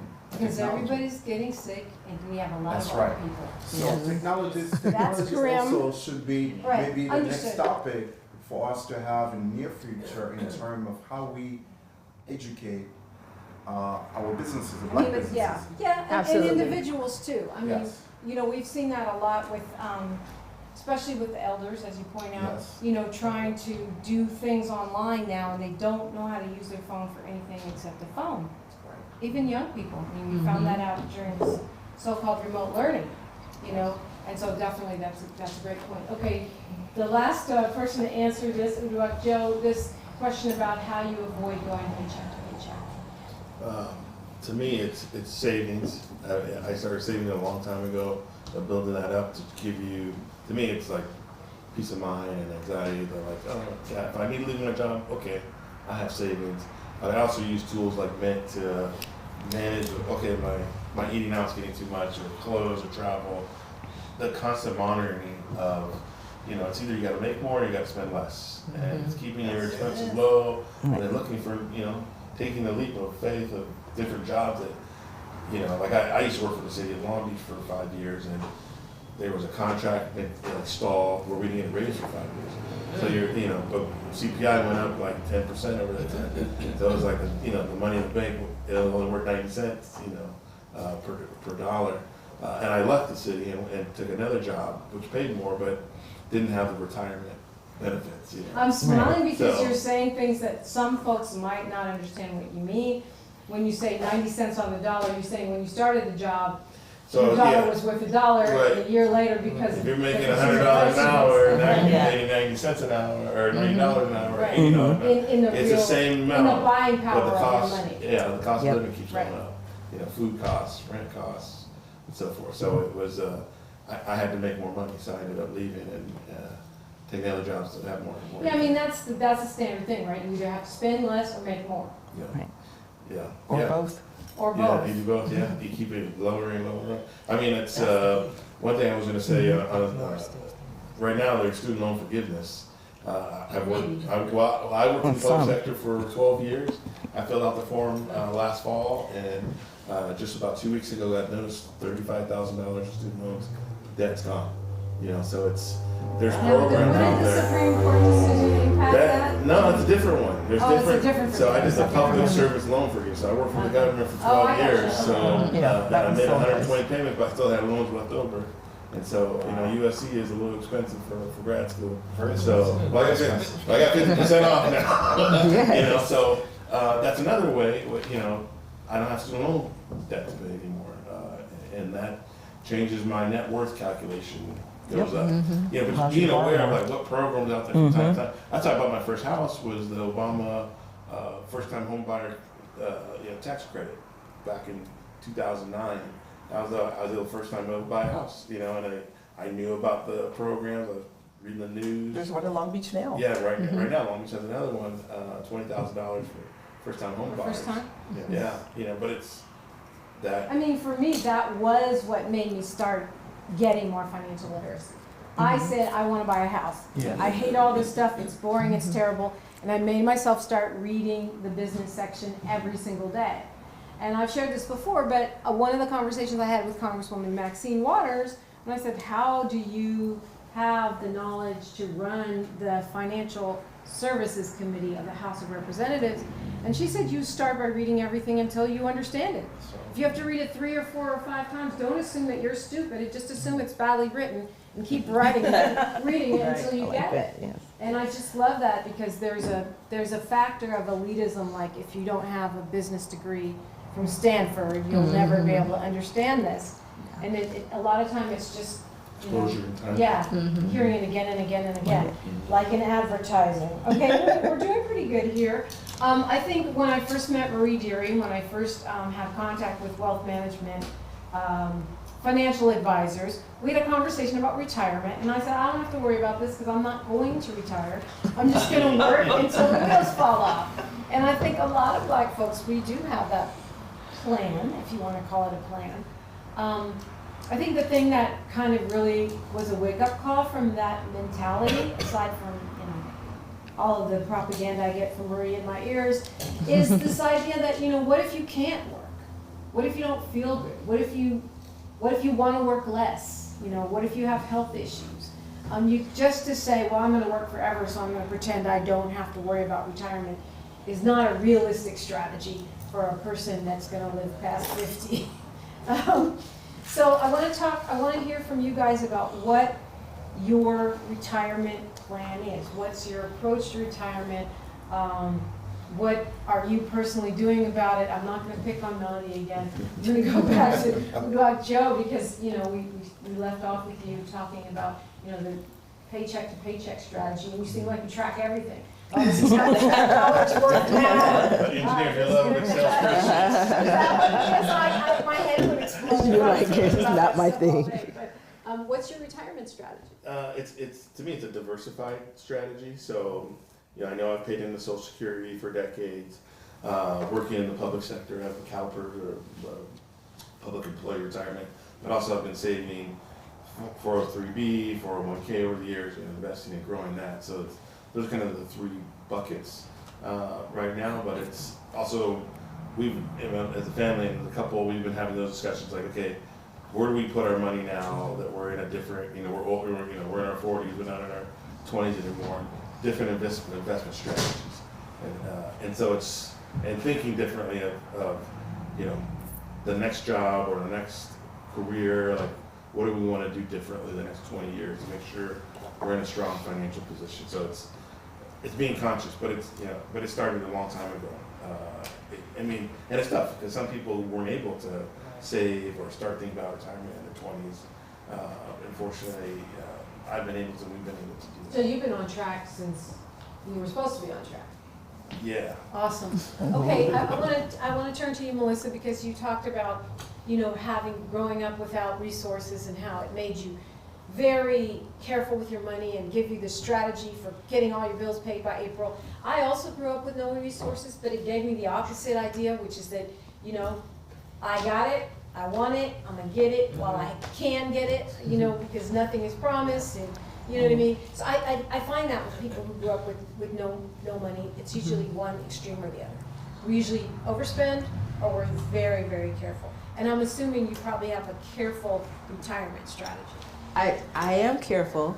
I would say, I'm just now hitting 40 years old, so I haven't stressed too much, in there. But one of the things that's a big part of my strategy, and I don't know if you guys have heard the statistic, that most millionaires have at least 7 streams of revenue. Mm-hmm. And so the thing is that what I find in our culture is you'll meet people who are like trying to do 7 different businesses. Right. And I think the hack to that is to finding how to create revenue streams that are more passive. Instead of you being like the plumber, the doctor, the film crew, all the different things. It's like, how do you find more revenue streams within what you're doing? So 2 years ago, we moved to Rancho Palos Verdes, which I love the community. I pretty much have my dream home now at this point. But there was something very particular outside of it having great schools for my daughter and my son that's on the way. But outside of those things, I was looking for opportunities. Right now, my priority are opportunities, revenue generating opportunities. So my property, while it is a beautiful property, the reason why we were so eager to go for that property was because there was a second home on the property. That property is a revenue stream for me. So being involved in technology, I'm all into revenue streams that have to do with tech. So the property has a 2-bedroom, 2-bath guest home on it.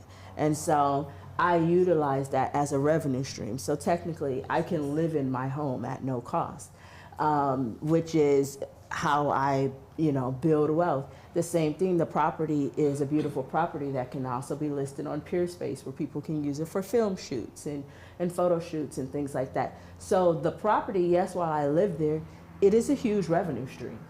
And so a lot of people don't talk about that because it's like, okay, I moved over here. It's like, I'm rich. It's like I want people to have the optics of, I've moved to this place, I'm rich. But it's like, I spend less than I spent living in my much smaller home in, in the city because of the strategy. So I think it's really finding a couple things. One, revenue streams, making sure that everything I build is a business, not a job or a hobby. So qualifying those things. When Robin talks about building a team, I have really focused on that over the past few years. I went through a divorce a couple of years ago, so I had to start over from scratch. And so one thing I said I'm going to do different this time is make sure that this isn't all dependent on me. I'm going to build something that could bring other people in that will help me run it. And that has been the biggest blessing in opening it up for me to explore these other opportunities to build revenue streams. So I build businesses now, and I focus on helping people build businesses and not just hobbies or replacing our jobs. You know, there was a really interesting article in the in the New York Times about how this idea of passive revenue or horizontal money is not what people think it is. And so I love your comment. It's like, we think we've got passive revenue, but really we're just not sleeping because we really actually have. No, it's true. Yes, yes. You're like doing all the things. You're like, I work, here's my 7 business cards. Yeah. You know? April, I'm sure you have a strategy. Well, I am technically retired. Okay. I work for the nonprofit as an active service to my community. And how I got here is exactly the same way. I'm obsessed with business. I love business. I've been in love with business all my life. But I realize it is a vehicle to freedom. I'm not you have to work, right? Most people have to work, but I look at work as child support for my babies, my businesses. So while I was working, I was only working to pay my expenses and to invest in my businesses until I didn't have to work anymore. And so that's the strategy that I've used. Of course, I save in my 401k, but when I look at the rate of return on my long-term investments and investing in other businesses and growing businesses, I can make way more money quicker. Yes, it takes time. Yes, you have to learn the industries that you want to be in. For me, just personally, God brings me all the things that I need to do the things that He's implanted. So once I am seated with an idea, if it is an idea that is destined to be born, all the resources and all the people are drawn to me. I don't have to seek them. But definitely working, taking care of, investing in your business. Start something small, right? Practice being in business in order to be successful. It doesn't happen overnight. I don't care if you have a degree in entrepreneurship or not, you still need to learn. And I want to go back to something you said. Sometimes we learn stuff in school about financial statements and investing, but it's not till we're actually in the business that it makes sense, right? I know about T accounts, but until I was looking at my own accounts, did it start to make sense? So that's okay, right? It's okay that you take that knowledge and you put it in practice. So people have to decide what you want to do when you retire. I'm 48, right? So I'm still young. I don't see myself going somewhere and not doing anything. I'm probably, before I close my eyes, going to seed 100 new businesses. You know, some of them will be fruitful, some of them will not. But I don't look at retirement. I'm doing all the things in my life I want to do now because tomorrow's not promised, right? So I'm vacationing, I'm doing things, but I'm also taking care of my legacy. Which is making sure that I leave wealth and businesses that my 6 daughters and 11 grandchildren to date can have something to move into. I don't believe in telling people that they can be anything they want to be, not my children. My children are also my investment, so I'm encouraging them to do things that are going to bring more generational wealth to our family and the future generations that they hold within themselves. And so that's my retirement strategy, and pretty much my legacy strategy is to build constantly. Yeah. Robin. Okay, well, my retirement strategy has not been consistent over the years. So I worked for the city of Philadelphia. I worked for the federal government, and whatever retirement was accrued or accumulated at that time, I don't know where it is. Like the federal government, I remember they had savings bonds. And I would buy the bonds, but then I would cash them out. I don't know why. I mean, looking back, I'm like, what was I doing? But that's what I did. And then, so for the city, I think there's something there. I need to look into it because I think it's pension, but I don't know if I was there long enough. And then I worked in private industry, and so there's something coming from there. So sometimes the thought of retirement is kind of frightening, right? So now I'm putting up as much money as I can in my 401k. Another strategy is life insurance. Another strategy, I started investing in term life, right? No, it's another type. Yeah, it's another type. Yeah. And then another, my latest endeavor is real estate investing. And so in the last, I think, 3 years, well, that property that I bought for $43,000 started it, and then I started investing in real estate. And just recently, so we started doing flips in Georgia, and we found that the construction crews weren't reliable.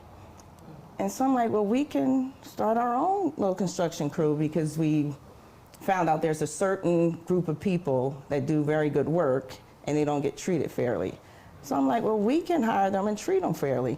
But it's just getting that person who understands that, and it's like, yeah, that makes sense.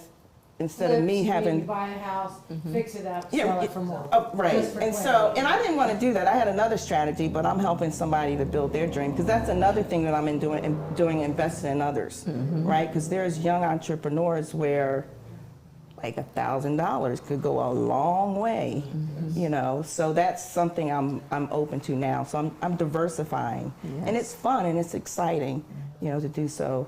In addition to building the revenues with my company, CTI. And last but not least, Demo Chicks, the nonprofit, is a brand, right? It's new, it's evolving, but that's a great source of revenue, another revenue stream.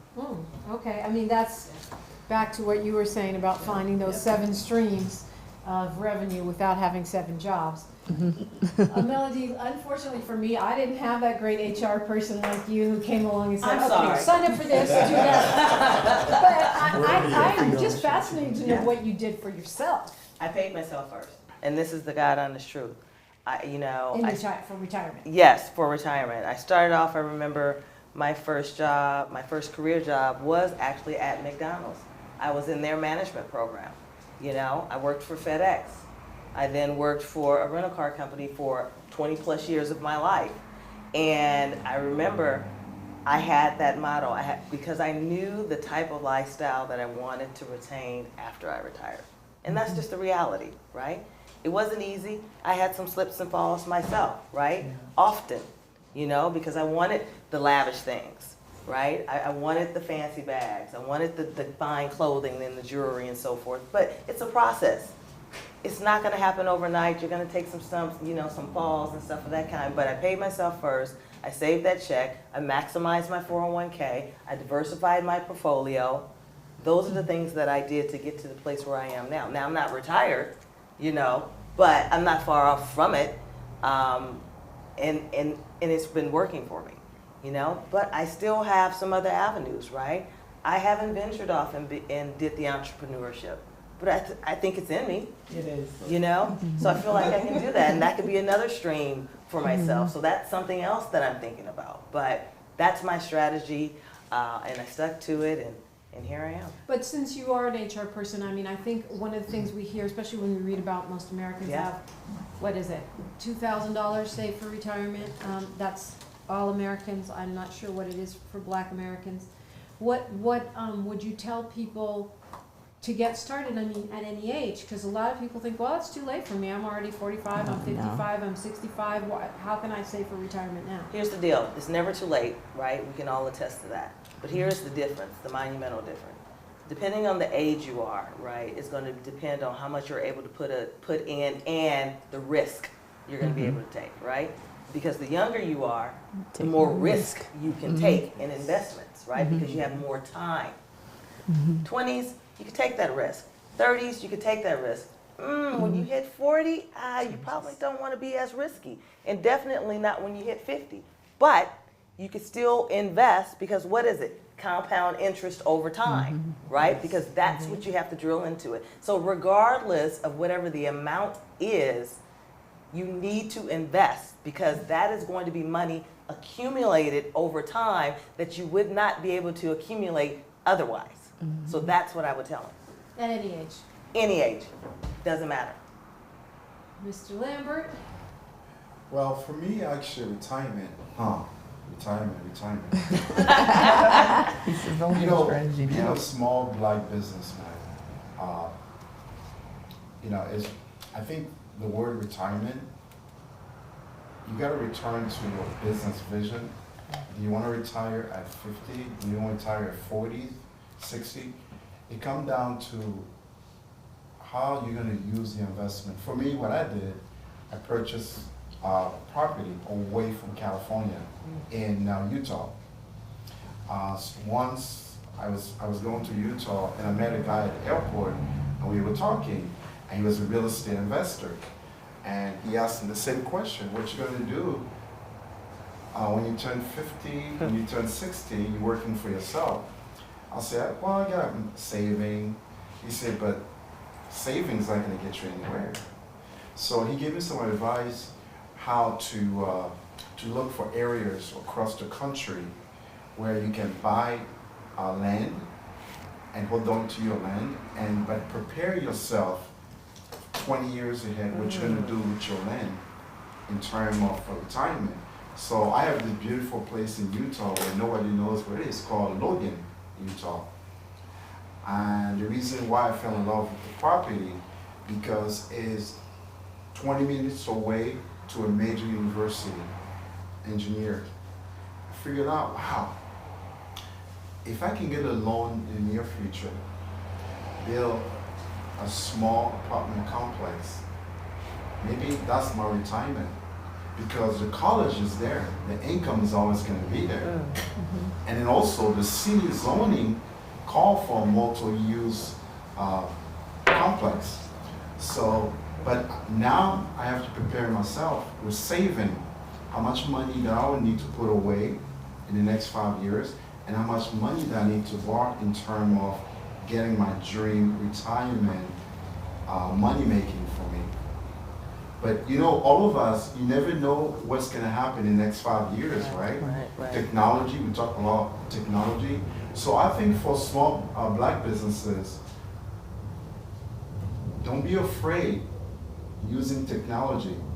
There's a lot of technology, like digital currency, is bad, is good, but today's era, it's gonna change in the next 5 years. So I would encourage people to look for other ways.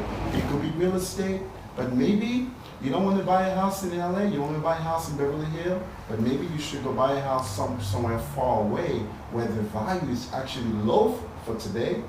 Maybe in the next 10 years, the value will go up. So it's all planning. None of us, like you said, we don't know what tomorrow will bring like. But if you plan well, accept that it may fail, but what's your backup? What's your backup in events that this retirement strategy fails? Now all your money is gone. What do? Do you go to Social Security at age 65, 70? Assuming that they still have it. Right. Kevin McCarthy doesn't get his way and we still have Social Security. Well, they'll be Yes. lost. Yeah, you'll have to move to the middle of nowhere because you won't be Exactly. able to afford anything in California with it. Well, I want to say California real estate is amazing. First of all, if you can get in, even if the rates are high, buy real estate in California because it is one of the fastest growing markets. And for people, this is something as black people we don't do, come together and buy a property together. That's Like right. if you're in college or you have friends, get people that want to invest in property and you guys can come together and buy properties. I tell young couples, like, before you get married, both of you buy a property with an FHA loan, right? So you can both have a property, use one to live in when you get married, and then use one as rental income. But I know the rates are high now, but interest rates change over time, but the values in the markets are going to continue to go up. So now is you buy now if you can. If I may second you on that, that's a really excellent point, because one of the things that we actually don't do well in our community, it could be the business community, but also just the community in general, coming together. Yes. Sometimes it's better for everyone to put 20,000, buy a property, Yes. hold on to it, Community and land then have a trust. plan. In the next 5 years, what's the equity? Should we take equity, buy the next property? But one of the things in our community, we don't trust each other. Well, that's back to your point about paperwork though. That's Like, I right. think, one of the things I've observed is we think we can't afford a lawyer, we can't afford an accountant, we can't afford a not to. Can't afford not to, But right? then again, but we can afford, Yeah. $20 Our drinks. priority. Oh, the hair, Yeah, So, our right. priorities. And the my nail, nails, the yeah, nail don't take it. salon. Yeah. Don't start. I know. But the point is, well, as long as it's in your budget, mine says, Right. in your budget. But I do think that you're right. Why don't we trust each other? Because our paperwork isn't tight. So how do we overcome that, April? And I was gonna ask you already, like, what are the mistakes you think that people are making when it comes to, because everyone wants to talk about building generational wealth. It's like one of our new catchphrases. But what mistakes are we making? Well, I think one of the mistakes that we're making is not vetting our experts, right? And so, again, read The Richest Man in Babylon, right? I think in the example, and I've read it a long time ago, he gave money to maybe a carpenter to go buy gold. Well, a carpenter doesn't know anything about gold. Go to people who have the subject matter expertise. Go to financial advisors. I think the Prime America days may have kind of skewed us on financial advising, but there are legitimate people out here, like Marie, that understand how money works. And if you don't know, just like if you see something on your body, you would go to the doctor. If you don't know how to control your money, go to experts who know how to control money. And that's the advice that I would give. Yeah. But also, if I may add, again, April bring an excellent point, time after time. But also what you do, how many of us actually understand a nonprofit organization? That's really also key, where people need to understand why nonprofits is also good, not only for our community, but for ourselves. Absolutely. Right? And it's also key that we continue to teach people the nonprofits area too.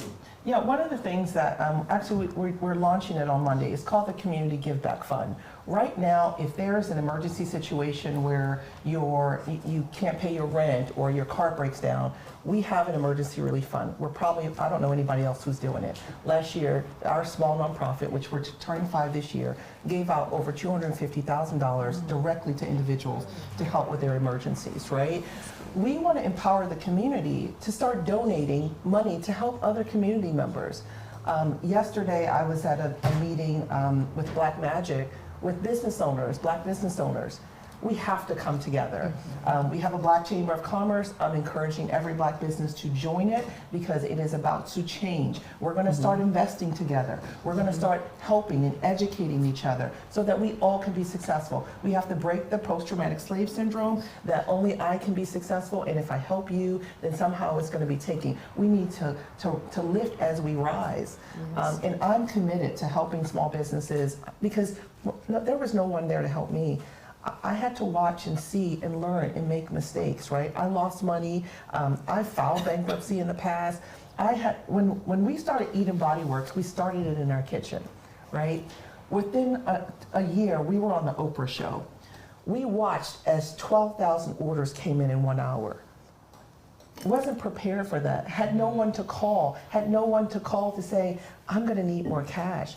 My suppliers were saying, well, your order has gone up so much, we're going to need prepayment, right? And so I was in a situation where lots of money coming in, but to manage all of it was quite a task, right? And so I've tried to keep and maintain good relationships, stick by my word, and I've invested in other people. So I was able to make a phone call and someone was able to write me a check to bail me out of that situation. But I learned from that I needed to have, if I needed a plan for success, right? I should have known going on Oprah I was going to have all this and have to pay my manufacturer and things like that. So now I kind of anticipate that type of stuff that's going to happen. And I do loan money to my businesses. I do invest, but I also make sure that I have loan agreements in place. When I seeded this nonprofit, with my own money I got from an exit on a business. Right? Because starting a nonprofit, nobody's really going to just give you money starting out. You have to prove yourself. Everything that we've done in the community, we have first seeded and piloted ourselves. We start giving money away to people for free, and now we have a donor who believes in the work that we do and gives us the money. We wanted to start helping small businesses. We invested ourselves in it, and now we got a contract to do it. And so again, invest in yourself. Prove to yourself, work out the processes so that then you can go to other people and get grant funding or get contracts to do the work that you say you're going to do. But know that they don't always pay quickly, like you can attest to. But I am happy to say with things like the Long Beach Recovery Act and some other government programs, the government through advocacy is starting to see that we are financing their work. And they're starting to give larger down payments when you do get contract or grant work, because it is a financing mechanism. And we shouldn't be financing the city. We shouldn't be financing the federal government. They should if we've shown them that we're financially responsible by giving them all the documentation that they've asked for, they should pay us in advance so that we don't have to cover these costs. And they're starting to do it now. I mean, that's part of the equity lens if you really think about Yeah, it. and they're starting. I know the city of Long Beach is doing that with its contracts. It's giving a substantial down payment so that they don't have to put businesses in a financial strain in order to do the work that they know is needed. When you talk about resources, you talk about the educational resources for people to learn basic financial literacy, right? The free classes that exist. What about the retirement piece? Are there those kinds of resources for folks trying to get their future together? You know, I think about, you know, planning for things you know is gonna happen. We're all not gonna live forever. Right. And I always feel bad when you pull up to that light and you see people with the signs, Yes. so-and-so just passed away, can you put $5 in the cup? It's terrible. You know, we gotta do estate planning, a will, trust, you know, life insurance. It's gonna happen, you know, and so, you know, I don't think, well, we do have an estate planning class at Long Beach City College, but in general, you know, as far as getting your documents in order and being financially sound in the next generation, that's another big paperwork piece of it, you know, of having insurance, having a trust, having a will that you do an inventory of here's all my assets and how I want to distribute it and take care of any outstanding debts or mortgage you may have is a huge obstacle because you can lose. I mean, we've got a couple family members passed away, goes to probate. Yep. Okay? Right. You lose Yeah. 40-50% of the value. Gone. You're getting lawyers to fight family members about who's going to own the house or who's going to get the proceeds of the sale of the house, which all could have been avoidable, all could have been more money that would have gone into someone's bank account versus to the lawyers or to the courts. I teamed up with this attorney for several years doing a show about that, right? Estate planning, wills, trusts, and it just blew my mind, you know, when you find out what you don't know, and also how much money we waste. By we, I'm talking mostly right now about Black people because of what you just said, probate, and then people fighting over stuff. And I have a friend who told me, well, you know, I don't have to do any of that because we're married, and so I'm automatically going to have say-so if he goes in the hospital, or he's automatically going to get the money if I die. And I had to tell her, like, I hate to tell you this, but that's not quite how it works. If you don't have your paperwork, you can be at the hospital with your husband or wife who you've been married to for 50 years, and they won't listen to you because you don't have the right piece of paper. That's right. And sometimes it's really simple in some cases. So some banks have payable upon death. So it's just knowing that and getting that person listed. So with my business bank account, because it's a business bank account, it's different. So I had to add someone to the account. So if something happens to me, they're added. I mean, I have the trust and all of that as well, but just for the bank accounts, it could be that simple. So that it would not go through a will and probate process? Is that what it's meant to do? Well, for the business, their name is on it, so they Right. have access to the account. Right. Your business is a person unto itself. Right. And so when you pass, your business is still alive. You don't. Corporate person. Corporate. Yes. So somebody needs Yeah, to that be ridiculous responsible. concept, which is another show for another day.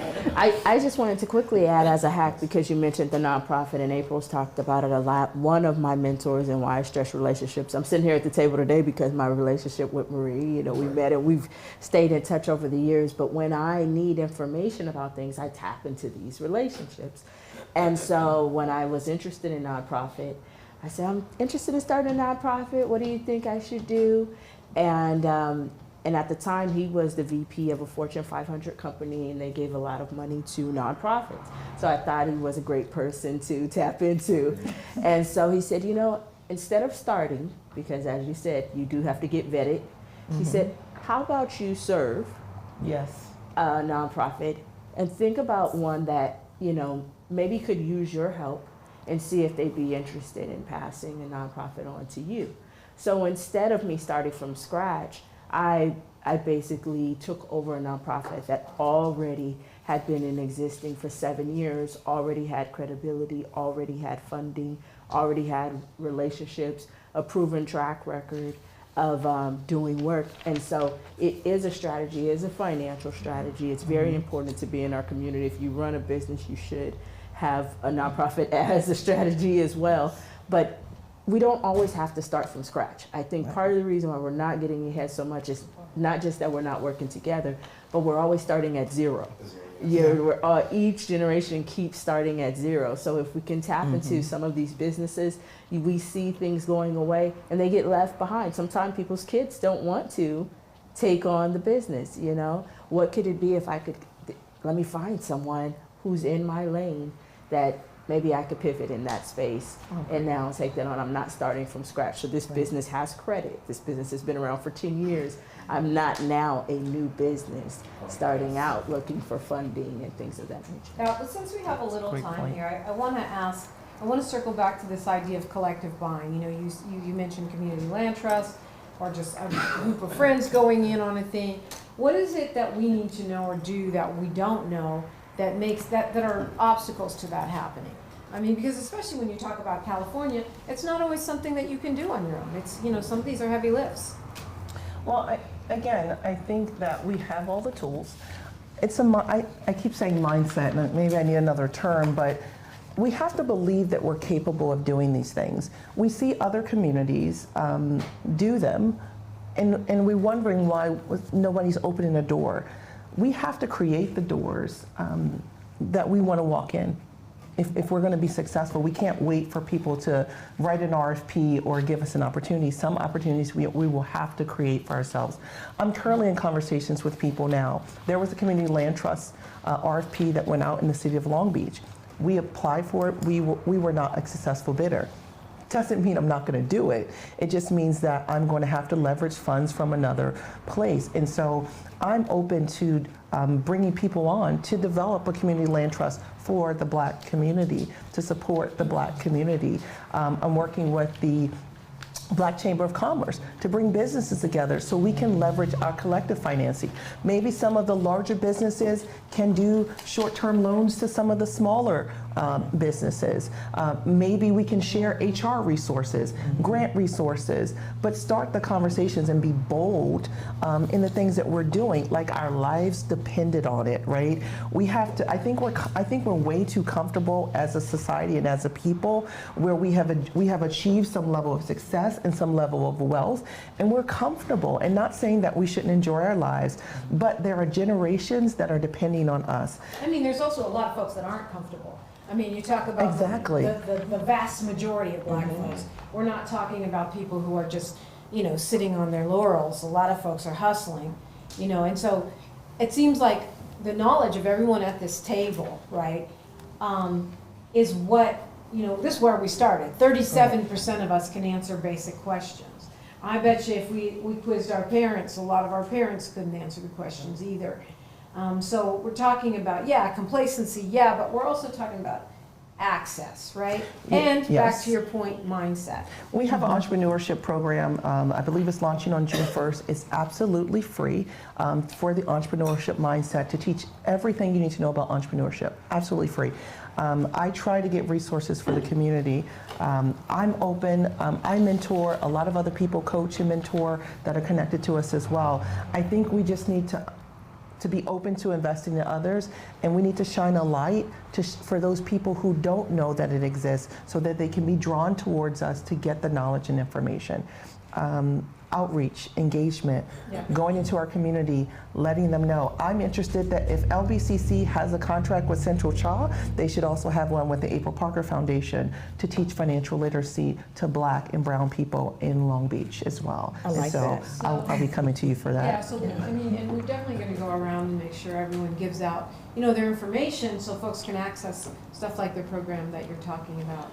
I wanna get into this question, because it's a perfect segue, which is, you know, this idea that a large majority of us don't even have, not just the knowledge, but the access, and don't feel empowered to do the things that we want to do or dream about doing.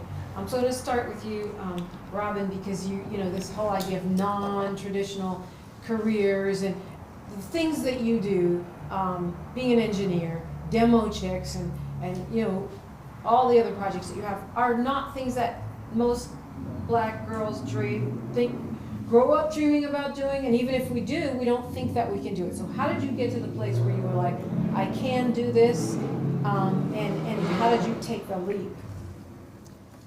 I believe it was something that I was called to do.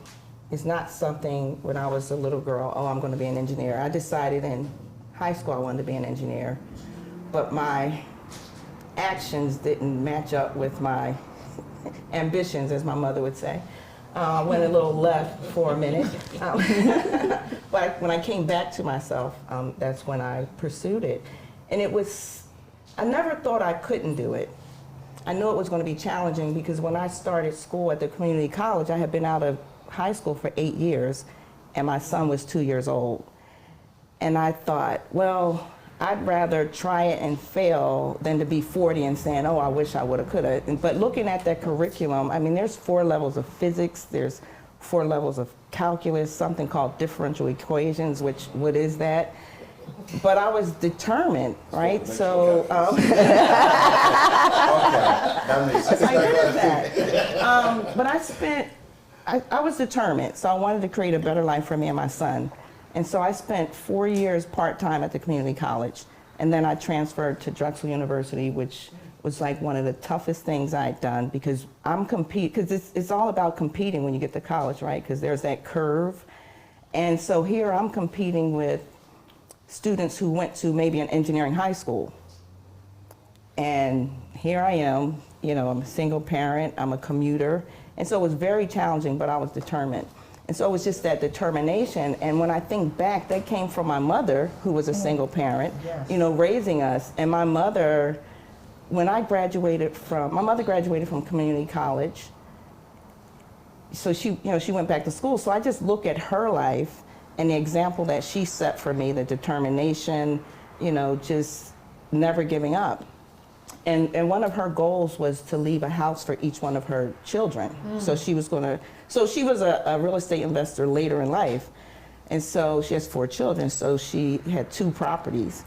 And she didn't get the 4, and then none of them wanted the 2, so I got both of them. You know? So I just look at the legacy, so it was instilled in me early on, and I didn't realize it. But see, you said you went left, and we can all kind of fill in the blanks. But how did you come back? Because I think 2 things about that. Number one, it's easy for us to give up on ourselves. Right. Especially when societal messaging, especially particularly around Black women, is not really positive. And then the other piece is you're in a specific field where people will look at you and say you are not an engineer, right? Right. I think it was just in me. It's who I wasn't being. Right. So that's why I said when I came back to myself, it's like this is who I raised. And you didn't give up on yourself. I didn't give up on myself. The family support was there. Like my family, you know, I thought that it's like that never happened. You know, none of that. Your past is your past. But I have an uncle who's an electrical engineer, and maybe that was a part of it. I don't know. And but when I you liked were in those spaces where you're the only one, which it didn't matter. I mean, like I said, I believe I was called to it. I mean, my father raised me where you can do anything you want to do. My father used to take us places where we weren't dressed to go to those places, but it didn't matter because we're there and we're eating with everybody else. And so I guess that's just been instilled in me, and I've been known to be a rebel, believe it or not. Nobody believes that, right? But yes, that I was raised that way, so it was just in me, and just that determination, and just with demo chicks. So me being a late bloomer and non-traditional, and not being on that path early on, my thing is always if I can do it, because I was willing to put in the work and ask the questions and say yes, then other people can do it. So it's my responsibility to be visible so that they can see me. So whenever there's an opportunity for engineers to talk or speak, or like I went to Drexel, they have student send-offs, I'm going to be there because somebody Black has to be there, right? So I have to do that. And then starting Demo Chicks, we funded it through CTI, and I said, we're going to do the work until we can do more. So we operated at the level we could. We gave scholarships when my company funded it. So it's just, and I show up in those rooms, and it's interesting because being in those rooms and being an engineer is enough. So when they see me in the rooms, they're really not sure, but then they're like, well, no, she's a chemical engineer, and it's just nothing they can say. All right, we're getting the wrap-up signal, so we're going to just do a really speed round here. Give me like a minute, if you can, about why how you got the confidence to be in the space that you're in. For me, it's actually my dad. My dad was a career diplomat for Congo, my native country. And growing up overseas, different countries, every off years, I learned early on how critical politics, diplomacy, and business. So I would say that it was my dad that gave me the drive to learn. After my dad, I would say it was my first boss, Congresswoman Juanita McDonald. I learned a lot, and I love government. I love government policy. I love to lobby for particularly small black businesses, small black churches, small black, anything that black people need help with. If it's a program, because it's key. When you go to Washington or Sacramento, you don't see a lot of people that look like us. Okay. Speed round. What's your contact info? You can reach me at Lambert at Duquie, ADOUKI, 562-304-9676. All the way to the phone number. Melody, same question. Quickly, my upbringing, right? My father worked 2 jobs for 42 years. Truth. I knew I didn't want to do that, right? He provided for our family. We never wanted for anything. He put me through college on cash, my brother the same way. But then I saw what my brother did and the legacy he created. And I knew that's what I wanted. And that's kind of where I started with my foundation and building what I wanted to be and what I wanted to achieve long term. You can reach me at msignator@tmhcc.com. Okay. And we already got your story, but give us your contact. Well, I like to say Robin Thorne, Chief Demo Chick, breaking down barriers to build hope, dreams, and passions. And you can reach me, it's demochicks.org, and that's DEMOCHICKS.org. And the engineering firm is CTI Environmental. For me, crazy. My mother made me believe that I could do anything from a very young age. However, to overcome all the challenges in my life, I had to learn to hear the negative voice in my head, the thing that told me that I couldn't before I even started. And once I tapped in to hearing that voice, I could then talk back to it. I also fill my mind in my day with positivity. I listen to people who have done the things that I want to do. I listen to the greats constantly, whether it's on YouTube or audiobooks. I'm constantly feeding and pouring into myself inspiration, and it is the fuel that I live off of every single day. I can be reached at aprilparker.org. aprilparker.org. Keep it simple. Melissa? So in building confidence, I would definitely say my parents as well. Although my mom became a widow when I was in the 2nd grade, she became a very great single mother. And she also empowered us and told us, if you see it, you can get it. Yep. And that's why I was bold enough to apply to go to a private school, and even though we didn't have the money, things like that. And so everything that I saw while I was there, I was literally putting my finger on it. Like, it's going to be mine, it's going to be mine. They have it, I can have it too. Right. They're driving that, I can have it too. They live in that 3-story house, I can have it too. And I was just claiming things. So moving from that, I focused on getting results, and I focused on exercising my faith. So never quitting, no matter how many challenges, no matter how many L's I had to take, no matter how many times I had to start at 0 or below 0, I started back up again until I achieved results. As a parent now, that's what I focus on. Is as many things I can help my daughter feel like she's accomplishing something. I think that's the best thing I can give her, is the ability to get consistent with receiving the results. You can reach me at Missypreneur on Instagram, pretty active on there.